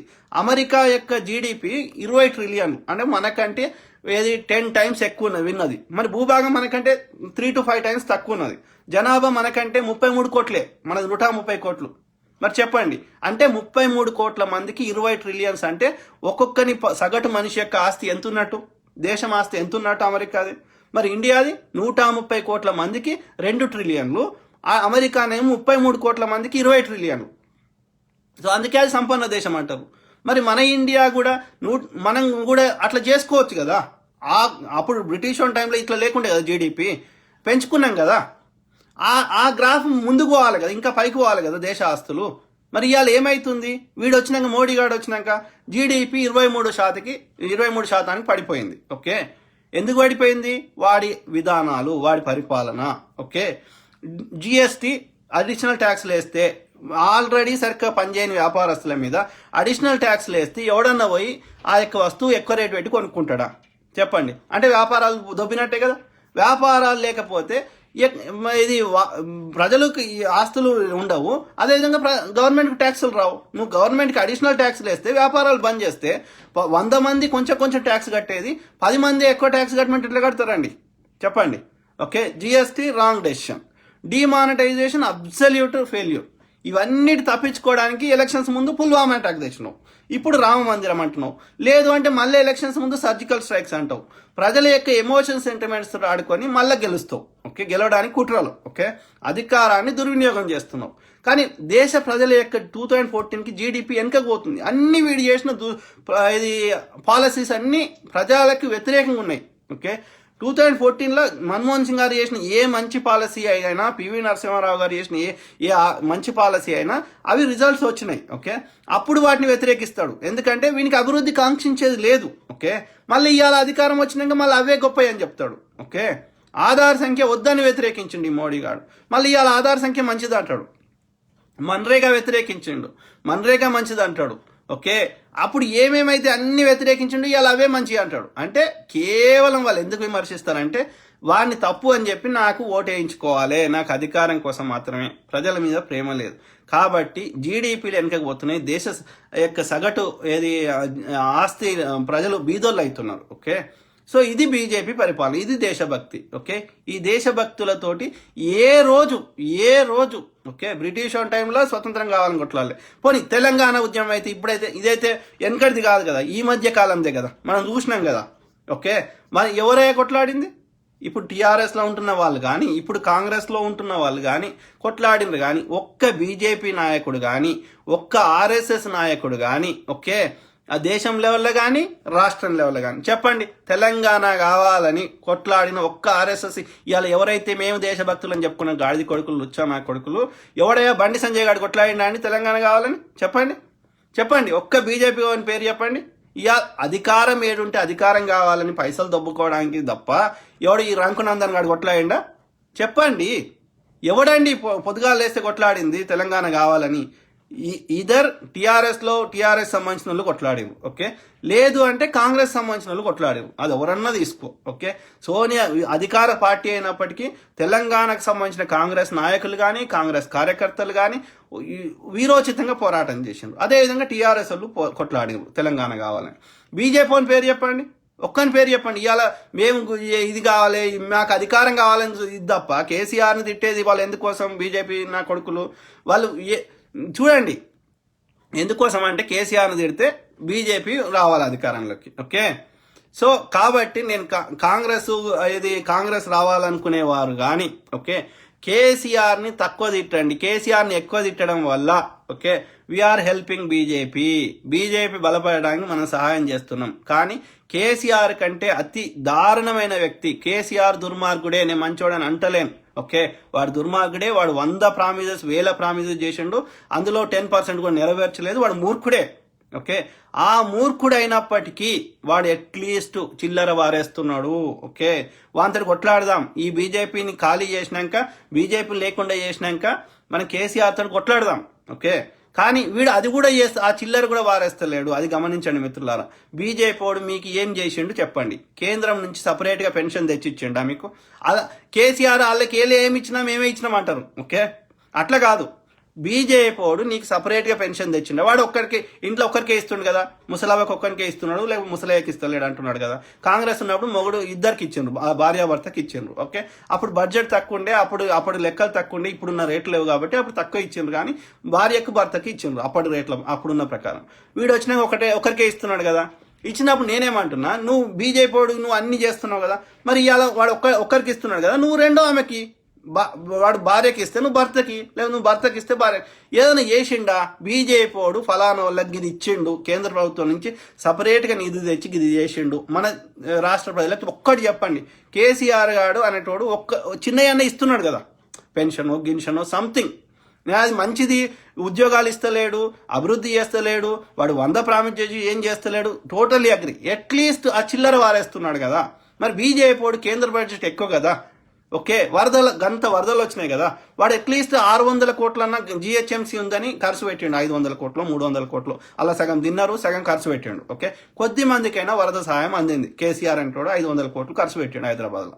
అదే మోడీ గాడు ఏది వరద సాయం కింద మన్మోహన్ సింగ్ గారు ఉన్నప్పుడు 5,000 కోట్లు 7,000 కోట్లు ఇట్లా ఫండ్ ఏది రాష్ట్రాలకు విపత్తులు వచ్చినప్పుడు, కరువులు వచ్చినప్పుడు, కటకాలు వచ్చినప్పుడు ఏది మన యొక్క ఏది సహాయం చేసేవారు బీహార్కి అట్లా. ఈ మోడీ గాడు మన తెలంగాణకి, హైదరాబాద్కి కిషన్ రెడ్డి గాడు కానీ, ఇవాళ ఎవడైతే నేను బీజేపీ లీడర్ అని చెప్పుకున్న ధర్మపురి అరవింద్ గాడు కానీ, బండి సంజయ్ గాడు కానీ, లేకపోతే ఇప్పుడు విజయశాంతి కొత్తగా చేరినామె కానీ, డీకే అరుణ కానీ ఒక్కరన్నా కేంద్రం దగ్గరికి పోయి వరదలు వచ్చినాయ్యా, మాకు ఒక 2,000 కోట్లు కావాలి, మాకు ఒక 5,000 కోట్లు కావాలి, మా ప్రజలకి ఇక్కడ ఏది అక్కడ ఇల్లు నీళ్ళలో మునిగినాయి, లేకపోతే వీళ్ళ టీవీలు పోయినాయి, లేకపోతే వీళ్ళ యొక్క వస్తువులు పోయినాయి, ఓకే వీళ్ళకి సహాయం కావాలి, ఒక 2,000 కోట్లు 22,46,000 కోట్లు బడ్జెట్. అది కాకుండా వాడు ఈ గత ప్రభుత్వాలు అన్ని కలిపి ఈ 50 నుంచి 70 ఏళ్ళ స్వతంత్రంలో, 73 ఏళ్ళ స్వతంత్రంలో గత ప్రభుత్వాలు చేసిన అన్ని అప్పులు ఎన్ని అయినాయిరా అంటే 50 లక్షల కోట్లు. ఈ మోడీ గాడు వచ్చినాక 6 ఏళ్ళలో అయిన అప్పు ఎంత అంటే 50 లక్షల కోట్లు, 110 లక్షల కోట్లు ఇప్పుడు దేశం యొక్క అప్పు. ఓకే, అందులో 50 లక్షల కోట్లు మోడీ గాడు చేసాడు. అది కాకుండా 22,46,000 కోట్లు యాక్చువల్ బడ్జెట్. అది కాకుండా వాడు 10 లక్షల కోట్ల రుణాలు ఈ యొక్క ధనవంతులైనటువంటి గుజరాతీ వ్యాపారస్తులై మాఫీ చేసిండు. ఓకే, అంటే దేశ ప్రజల సొమ్ము తీసుకుపోయి ఆ యొక్క వ్యాపారస్తులకు ఇచ్చాడు. అది కాకుండా ఉన్న అప్పుడు గవర్నమెంట్లు నెహ్రూ గారు, ఇందిరాగాంధీ గారు, మన్మోహన్ సింగ్ గారు వాళ్ళ టైంలో స్థాపించినటువంటి ప్రభుత్వ రంగ సంస్థలు అన్ని అమ్మక దొబ్బుతున్నాడు. అమ్మి అల్లా వచ్చిన 3 లక్షల కోట్ల పైసలు అది చేసిండు. రిజర్వ్ బ్యాంక్ దగ్గర ఉన్నటువంటి ఇది లక్ష కోట్లు అవి తీసుకున్నాడు. సో ఇవన్నీ పైసలు మరి ఏం కట్టిండ్రా వీడు? ఏం కట్టాలి? ఏడికి పోతున్నాయి? బీజేపీ ఆఫీసులకు పోతున్నాయి. దేశం అంతా కాషాయం చేయాలంటే ఏం చేయాలి? కొనుక్కోవాలి. గెలిచిన వాళ్ళని, పక్క పార్టీ వాళ్ళని అందరినీ ఖాళీ చేసి కొనుక్కోవాలంటే వాడు ఉట్టినే వస్తాడా? వాడు కాంగ్రెస్ వాళ్ళని కొనుక్కున్నాడు, టీఆర్ఎస్ వాడు. వీడు కొనుక్కుంటున్నాడు, ఉట్టినే వస్తారా? వాళ్ళకి 50 నుంచి 100 కోట్లు మినిమం ఇస్తేనే వస్తారు. 100C అంటారు, 50C అంటారు. ఇది లెక్క వాళ్ళ కోడ్ భాష. ఓకే, సో పైసలన్నీ ఏడిపోతున్నాయి దేశ ప్రజల సొమ్ము అంటే అన్ని దేశం అంతా కాషాయం చేయడానికి పోతున్నాయి. ఓకే, లేకపోతే జిహెచ్ఎంసీలా ఒక్క వరద సహాయానికి ₹1 సహాయం చేయలేదు. ఓకే, వరద సాయం గురించి మాట్లాడలేదు. ఓ టీవీ పోతే టీవీ ఇప్పిస్తా అన్నాడు, బండి పోతే బండి ఇప్పిస్తా అన్న బండి సంజయ్ మళ్ళా కనిపిస్తలేడు. ఓకే, కానీ హైదరాబాద్లో స్మృతి ఇరానీ వస్తుంది, అదో వాడు ఏది రోహన్ సూర్య వస్తాడు, జవదేకర్ వస్తాడు, అమిత్ షా వస్తాడు. మళ్ళీ వీళ్ళందరూ వచ్చి ₹1 ఇచ్చిండ్రా? ఇవ్వలేదు. కానీ భాగ్యలక్ష్మి టెంపుల్ చార్మినార్ ఆనుకొని ఉన్న ఆ ముస్లింకి ఏది మన హైదరాబాద్కి ఒక ప్రతీక అయినటువంటి 100 సంవత్సరాల దాని కింద పక్కకి అది ఆనుకొని కట్టినట్టు గుళ్ళకి పోయి ఆడ ఏది మత విద్వేషాలు రెచ్చగొట్టే విధంగా వ్యాఖ్యలు, ఆ యొక్క ఎమోషన్స్ సెంటిమెంట్ రెచ్చగొట్టి ఈ అమ్మాయి గాడిద కొడుకు వాడు ఇది చేసి హైదరాబాద్ని అల్లకల్లోలం చేసి ఇది చేసి ఇది చేస్తారు. అంటే ఈ బీజేపీ ఎక్కడ మనని ఉల్లు బనాయిస్తున్నారు ఆలోచించండి. ఎంఐఎంఓడు, ఈ బీజేపీడు, టీఆర్ఎస్ ఓడు, వైసీపీ ఓడు, ఈ 4 దొంగనా కొడుకులు కాంగ్రెస్ రావద్దు, వస్తే ఏమవుతుంది? వాడు జగన్ గాడు మళ్ళా 2 ఏళ్ళు జైలుకు పోయినట్టు మళ్ళా పోతాడు. ఓకే, వీడిని అప్పుడు ఎట్లయితే వాడిని అల్లర్లు కాకుండా పాత బస్సులో కిరణ్ కుమార్ రెడ్డి ఎట్లయితే చేసిండో మళ్ళా కాంగ్రెస్ వస్తే వీని బతుకు ఆగమవుతుంది. ఎంఐఎం ఉంది, టీఆర్ఎస్ వాడు ఏది టీఆర్ఎస్ పార్టీని కాంగ్రెస్ విలీనం చేస్తా అన్నాడు కాబట్టి వాని బతుకు ఆగమవుతుంది కాంగ్రెస్ వస్తే. కాబట్టి ఈ గాడిద కులకరాంది ఇక బీజేపీ బద్ద వ్యతిరేకం ఫస్ట్ నుంచి. వానికి అధికారం కావాలి కేంద్రంలో, రాష్ట్రంలో. కాబట్టి ఈ 4 పార్టీలు ఏకమై కాంగ్రెస్ రావద్దు, వీళ్ళు వస్తే ప్రజలు బాగుపడతారు, ఈ గాడిద కొడుకులకు ఏది శిక్షలు పడతాయి, వీళ్ళ గాడిద కొడుకులు వాళ్ళకి బిహైండ్ ద బార్స్ పోతారు, లేకపోతే ఇబ్బందులు అవుతారు, వాళ్ళ ఎగ్జిస్టెన్స్ పోతుంది. కాబట్టి ఈ 4 దొంగలు ఏకమై ప్రజల సొమ్ము దోసుకుంటూ కాంగ్రెస్ దేశంలో కానీ రాష్ట్రంలో కానీ లేకుండా చేయడానికి శత విధాల ప్రయత్నం చేస్తున్నారు. కాంగ్రెస్ ముక్త భారత్, కాంగ్రెస్ ముక్త భారత్ అయితే ఎవరికి నష్టం? ట్యాక్స్ కట్టే ప్రజలకు నష్టం. ఈ 6 ఏళ్లలో చూడండి, ఏ ప్రాంతం అన్న చూడండి, ఆంధ్ర తీసుకుంటారా, తెలంగాణ తీసుకుంటారా, దేశం తీసుకుంటారా, ఎక్కడన్నా బాగుపడ్డది చరిత్రలో చెప్పండి ఈ గాడిద కొడుకులు వచ్చినాక. అందుకే అంటున్నా, నేనేమంటున్నా, బీజేపీ ఈజ్ వరస్ట్. 1,000 కోట్లు ఇయ్యలేరా అండి? ఒక చిన్న తెలంగాణ రాష్ట్రానికి, మీరు తెలంగాణలో బాగా వేయాలనుకుంటున్న రాష్ట్రానికి, తెలంగాణ మీద అత్యంత ప్రేమ ఉన్నట్టుగా నటిస్తున్న వారికి, విజయశాంతి గారు మీరు మీ గత పార్టీయే కదా, నువ్వు ఇన్ని పార్టీలు మారినావు కదా, మరి మాట్లాడి డీకే అరుణ గారు జేజమ్మ అని పిలుస్తారు కదా, మరి కాంగ్రెస్లో నేను మంత్రి చేసినారు, మరి నువ్వు మోడీకి చెప్పి అమిత్ షాకి చెప్పి 1,000 కోట్లు వరద సాయం కింద ఎందుకు తేలేదమ్మా? ఇవాళ ఎందో మాట్లాడుతుంది, బూతులు మాట్లాడతారు రా కోపం వస్తే కాదు, ప్రేమ వచ్చినప్పుడు మంచిగా మాట్లాడతారు. కోపాన్ని ఎట్లా వ్యక్తీకరిస్తారండి? ఏది చట్టాల ప్రకారం ఎవరిని కొట్టొద్దు, ఓకే, ఫిజికల్ అబ్యూజెస్ ఏది ఎవరిని కొట్టొద్దు అనేది అది చట్ట వ్యతిరేకం, క్రైమ్, ఓకే, నేరం, ఓకే. మరి అంటే తిట్టుకునే భావస్వేచ్ఛ లేదా అండి? కోపాన్ని ఎట్లా వ్యక్తపరుస్తారండి? నాకు అర్థం కాదు. ఇప్పుడు నీకు ఒక కోపము, బాధ, ఆవేశము నీకు లోపల ఉంది, అది ఎట్లా బయటకు పోతుందా అండి? అది బయటకు పోయినప్పుడే మనం ఫ్రీ అవుతాం కదా, మైండ్ ఫ్రీ అవుతుంది కదా. అదే ఎట్లా అవుతుంది? కోపాన్ని అంటే ఇప్పుడు ఇంట్లో వేడిగాలి వస్తే ఎడిపోతుందండి? పైన వెంటిలేటర్ ఉంటుందా ఇంటికి పైకి? ఎందుకుంటుందండి? వేడిగాలి ఏది కొంచెం బరువు ఏది తక్కువ ఉంటుంది కాబట్టి పైకి పోతుంది కాబట్టి ఇంట్లోకి వెళ్ళి బయటకు పోవాలి. వేడిగాలి ఇంట్లో ఉంచాం కదా, పొగని ఇంట్లో ఉంచాం కదా, సో ఇంటికి వెంటిలేటర్ అవసరం కదా. అట్లనే మనిషికి ఏర్పడ్డటువంటి జీవన విధానాల కానీ గవర్నమెంట్ చేయని పరిస్థితులలో కానీ ఎక్కడైనా ఉంటే నిరసన తెలిపొద్దా? భారత రాజ్యాంగం చెప్పిందా ఎక్కడన్నా నిరసన అంటే బయటకు పోయే ఏ రకంగా ఉంచకపోతే ఏమవుతుంది? వానికి వెంటింగ్ లేకపోతే, ఆ వెంటిలేటర్ అనేది లేకపోతే, ఆ కోపాన్ని వ్యక్తపరిచి ఆ లోపల ఉన్నటువంటి ఫ్రస్ట్రేషను, ఆవేశము, ఆ బాధను బయటకు పంపించకపోతే ఏమవుతుంది? మనసు ప్రశాంతంగా ఉండకపోతే వానికి మెంటల్ రోగాలు వస్తాయి. కాబట్టి ఏడిస్తే ఆ యొక్క బాధ అనేది బయటకు వెళ్ళిపోతుంది. ఒక ఫ్రెండ్కి చెప్పుకుంటే ఆ బాధ అనేది లోపలికి వెళ్ళిపోతుంది. ఆ తిడితే, కోపాన్ని వ్యక్తపరిస్తే లోపలికి వెళ్ళిపోతుంది. మరి అవును కదా, మీరు 100 ప్రామిస్ చేసి 100 చేస్తామని చెప్పి ఎలక్షన్స్ ముందు చేయకపోతే ప్రజలు బాధపడుతుంటే అవి మీ ఇంట్లో పైసలు కాదు. నేను కేసీఆర్ ఇంట్లో పైసలు అయితే నేను అడగకపోతుంటి, ఓకే, మోడీ గారి ఇంట్లో పైసలు అయితే నేను అడగకపోతుంటి. అది ప్రజలందరి సొమ్ము. నేనేం చట్ట వ్యతిరేకంగా చేస్తలేను కదా. భారత రాజ్యాంగం ప్రతి ఒక్కరికి మాట్లాడే భావస్వేచ్ఛ ఇచ్చింది కదా, ఓకే, బాధను వ్యక్తపరిచే స్వేచ్ఛ ఇచ్చింది కదా, పని చేయకపోతే అడిగే స్వేచ్ఛ ఇచ్చింది కదా. ఎక్కడైనా చట్టంలో ఉందా అండి? ఏ పోలీసోడా తీసుకురా. ఏ ఐఏఎస్ను చదివినావు కదా, ఐపీఎస్ను చదివినావు కదా, పోలీసోడా ఇండియన్ పోలీస్ సర్వీస్ అంటే ఒక గొప్పగా చూసేటోళ్ళు. ఒక ఏది ఆయన పేరేంది నాకు, సాయి కుమార్ సినిమాలో ఆ కనిపించిన 4వ సినిమా వేరా పోలీస్ అని అన్నారు. ఇదండి మన చరిత్ర. పోలీసు వాడైనా, ఆర్మీ వాడైనా, ఒక గవర్నమెంట్ అఫీషియల్ అంటే అంత రెస్పెక్ట్ ఉండేది. ఈ గవర్నమెంట్లో వచ్చినాక ఏం చేస్తారు? ఆ కీ పొజిషన్లు అన్నిట్లో ఎవరిని పెట్టుకుంటారు? వాళ్ళకి అనుకూలమైన పెట్టుకుంటారు.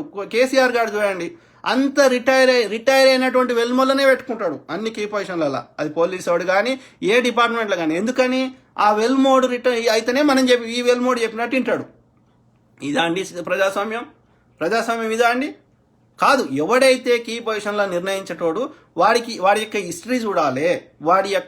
వాడి దేశానికి ఏం సేవ చేసిండు వాడి హిస్టరీ చూసి అందుకే అంటున్నా, నేను ఏమంటున్నా అంటే ఈ కీ పొజిషన్లు నిర్ణయించే వాళ్ళు ఈ గవర్నమెంట్ చేలో ఉండొద్దండి. ఈ గవర్నమెంట్ చేలోకి వెళ్ళి తీసేసిన రోజే భారతదేశం బాగుపడుతుంది. ఈ గవర్నమెంట్ని కంట్రోల్ చేసే షాడో గవర్నమెంట్ ఉండాలి, షాడో మెకానిజం ఉండాలి. అది కూడా ఒక్కని చేలో పెట్టదు, ఓకే. అది ఏ పొలిటికల్ పార్టీకి అఫిలియేషన్ ఉండకూడదు. ఆ ఇండిపెండెంట్ కౌన్సిల్ అనేది ఏర్పాటు చేసేదాకా కొట్లాడి వాళ్ళని ఎమ్మెల్సీ లెక్క ఒక కౌన్సిల్ ఉంటుంది, ఓకే. ఏ పొలిటికల్ అఫిలియేషన్ లేకుండా ఇంటెలెక్చువల్స్, ఒక ప్రజల మీద ప్రేమ ఉన్న వాళ్ళు వీళ్ళే నిర్ణయిస్తారు. పోలీసుకి అధికారి ఎవడు ఉండాలి, జడ్జి ఎవడు ఉండాలి, ఓకే. ఎవడైనా గవర్నమెంట్లో తప్పులు చేస్తే వాళ్ళని ప్రశ్నించేటోడు ఉండాలి, వాళ్ళని ఆడిట్ చేసేటోడు ఉండాలి. లేకపోతే ఏమైతుంది? ఈ గవర్నమెంట్ అన్ని ఏజెన్సీలు బాగున్నాయి. Election commission separate independent agency, CAG అనేది సపరేట్ ఇండిపెండెంట్ ఏజెన్సీ, మహిళా కమిషన్, హ్యూమన్ రైట్స్ కమిషన్, ఈ కోర్టులు, అన్ని పోలీసు వ్యవస్థలు, ఆర్మీలు అన్ని మంచిగా పెట్టిర్రు అప్పుడు పెట్టిన వాళ్ళు ఇండిపెండెంటే. కానీ అవి ఇండిపెండెంట్ పని చేస్తలేవు. ఎందుకు చేస్తలేవు అంటే వాళ్ళని హైర్ చేసుకునే వాళ్ళని వాళ్ళని ట్రాన్స్ఫర్ చేసుడు అవి కూడా వీళ్ళ చెలబెట్టి తెచ్చారు. ఈ గవర్నమెంట్ చేయరు, అక్కడ తప్పు చేశారు, ఓకే. అందుకే అంటున్నా, ప్రజలు ఒక్క పార్టీకే మొత్తం మెజారిటీ ఇస్తే ఏమవుతుంది? గిదే తయారవుతుంది. వాడు మంచి పార్టీ వస్తేనేమో మంచి జరుగుతుంది. కాంగ్రెస్ మంచి పార్టీ కాబట్టి ఫుల్ మెజారిటీ వచ్చినా రాకపోయినా ఇంతో అంత మంచి జరిగింది. 10 రూపాయలు తింటే తిన్నారండి, నాకు బాధ అయితే లేదు. 10 రూపాయలు తిన్నా 70 నుంచి 80 రూపాయలు ప్రజలకు చెందినాయి. అందుకే వాళ్ళు ఏదైనా చేస్తే తినగలుగుతారు. ఆ 10 రూపాయలు ఏం చేయకపోతే మొత్తం దాచిపెట్టుకొని తింటున్నారు వీళ్ళు, బీజేపీ వాడైనా టీఆర్ఎస్ వాడైనా, ఓకే. కాబట్టి ఈ బీజేపీ ప్రజల మీద ప్రేమతోటి హైదరాబాద్కి ఏమన్నా తెలంగాణకి సపరేట్గా ఒక్క సహాయం చేసిందా? వరద సహాయం కానీ, కరోనా సహాయం కానీ, ఇంకా ఏ రకమైనటువంటి స్పెషల్ ఫండింగ్ ఒక 1000 కోట్లు ఏ జేజమ్మ తెచ్చిందా? ఏమి తెచ్చింది? ఈమె క్యాడర్ లేని వాళ్ళంతా లీడర్లు అంట, ఓకే. నేను లీడర్ కాదండి. ఓకే, నేను ప్రజలకు ప్రేమతోటి, నా ప్రాంతం మీద ప్రేమతోటి ఒక మంచి కోరే వ్యక్తిని మాత్రమే. నేను లీడర్ అని ఏనాడు చెప్పుకోలేదు, చెప్పుకుంటలేను. ఓకే, లీడర్ అనేటోడు ప్రజల లోపల తిరగాలి, ప్రజలతో ఉండాలి, వాడికి మంచి అయినా చెడైనా ప్రజల దగ్గర కష్టపడాలి, అట్లాంటి లీడర్ అంటారు. ఓకే, అట్లా పొద్దుగాలు లేస్తే ప్రజల మధ్యలో ఉండి ప్రజలతో తిరిగి కష్టమైన సుఖమైన అనుభవించి వాళ్ళ మంచి కోరేటోడే లీడర్. ఓకే, వాళ్ళ పేరు చెప్పుకొని వాళ్ళ శవాల మీద పేరాలు వేసుకునేటోడు, వాళ్ళకి కష్టపడేటట్టు నటించి అవన్నీ దోసుకునేటోడు లీడర్ అనరు. ఓకే, నేను ప్రజలకు చైతన్యం చేస్తా. ఒక బుద్ధుడు, ఒక వివేకానందుడు ఎట్లయితే ప్రజల సంక్షేమం, బుద్ధుడు లీడర్ కాదండి, బుద్ధుడు లీడర్ కాదు. ఓకే, ఆయనకు నచ్చిన సిద్ధాంతాలు, ఆయనకు ఉన్న జ్ఞానాన్ని పంచిండు, ప్రజలను చైతన్యం చేసిండు. అది నచ్చిన వాళ్ళు అందులో ఏమైనా విషయం అనిపించింది ఆయన పాటించిండ్రు, ఆయన మొక్కిండ్రు తప్ప బుద్ధుడు లీడర్ అని ఏనాడు చెప్పలేదు. ఆయన బుద్ధుడు లీడర్ కాదు. ఓకే, అట్లనే మన ఋషులు ఎవరైనా సరే, ఓకే, ఎవరైనా తీసుకో, ఏ మహనీయుడైనా తీసుకో, వాళ్ళు రీసెర్చ్ చేసేటోళ్ళు. ఓకే, ఇంక్లూడింగ్ ఏది వశిష్ఠుడు, విశ్వామిత్రుడు, వాత్సాయనుడు. ఓకే, ఏ రంగం అన్న తీసుకోండి, ఈ రంగము ఆ రంగం అని లేదండి. ఓకే, వాత్సాయనుడు అనేటోడు ఆయన ఏది ఆయన పెళ్లి చేసుకోలేదు, ఆయన ఒక ఋషి. ఓకే, ఆయన ఎలాంటి సెక్స్ కార్యక్రమాల్లో పాల్గొనలేదు, కానీ ఆయన రీసెర్చ్ చేసి ప్రజలకి, అంటే మన భారతదేశం అనేది ప్రతి రంగంలో, ఆయుర్వేద రంగము, ఓకే, శృంగార రంగము, లేకపోతే ఇంకా ఏది శస్త్రచికిత్స రంగము, లేకపోతే ఆర్కిటెక్చర్, బిల్డింగ్ కన్స్ట్రక్ట్ చేసే రంగం, ఈ రంగము ఆ రంగంలో మనిషికి యూజ్ అయ్యే ప్రతి రంగంలో రీసెర్చ్ చేసి ఇప్పుడు ఏదైతే అభివృద్ధి అయిన దేశాలు అంటున్నామో వీళ్ళకంటే ముందే ప్రతి రంగంలో రీసెర్చ్ చేసిండ్రు. ఓకే, బ్యాటరీ అప్పుడే ఉండేది, అవన్నీ చేసిన పుస్తకాలు దొంగిలించుకొని అవి చదువుకొని అందులోకి వెళ్ళి వాటిని బేస్డ్ మీద వీళ్ళు మళ్ళీ తయారు చేసుకున్నారు. అది విమానమైనా, మెడిసిన్ అయినా, ఏదైనా అన్నీ అందులో ఉన్నాయి. ఆయుర్వేదానికి అలోపతికి ఏం తేడా లేదు.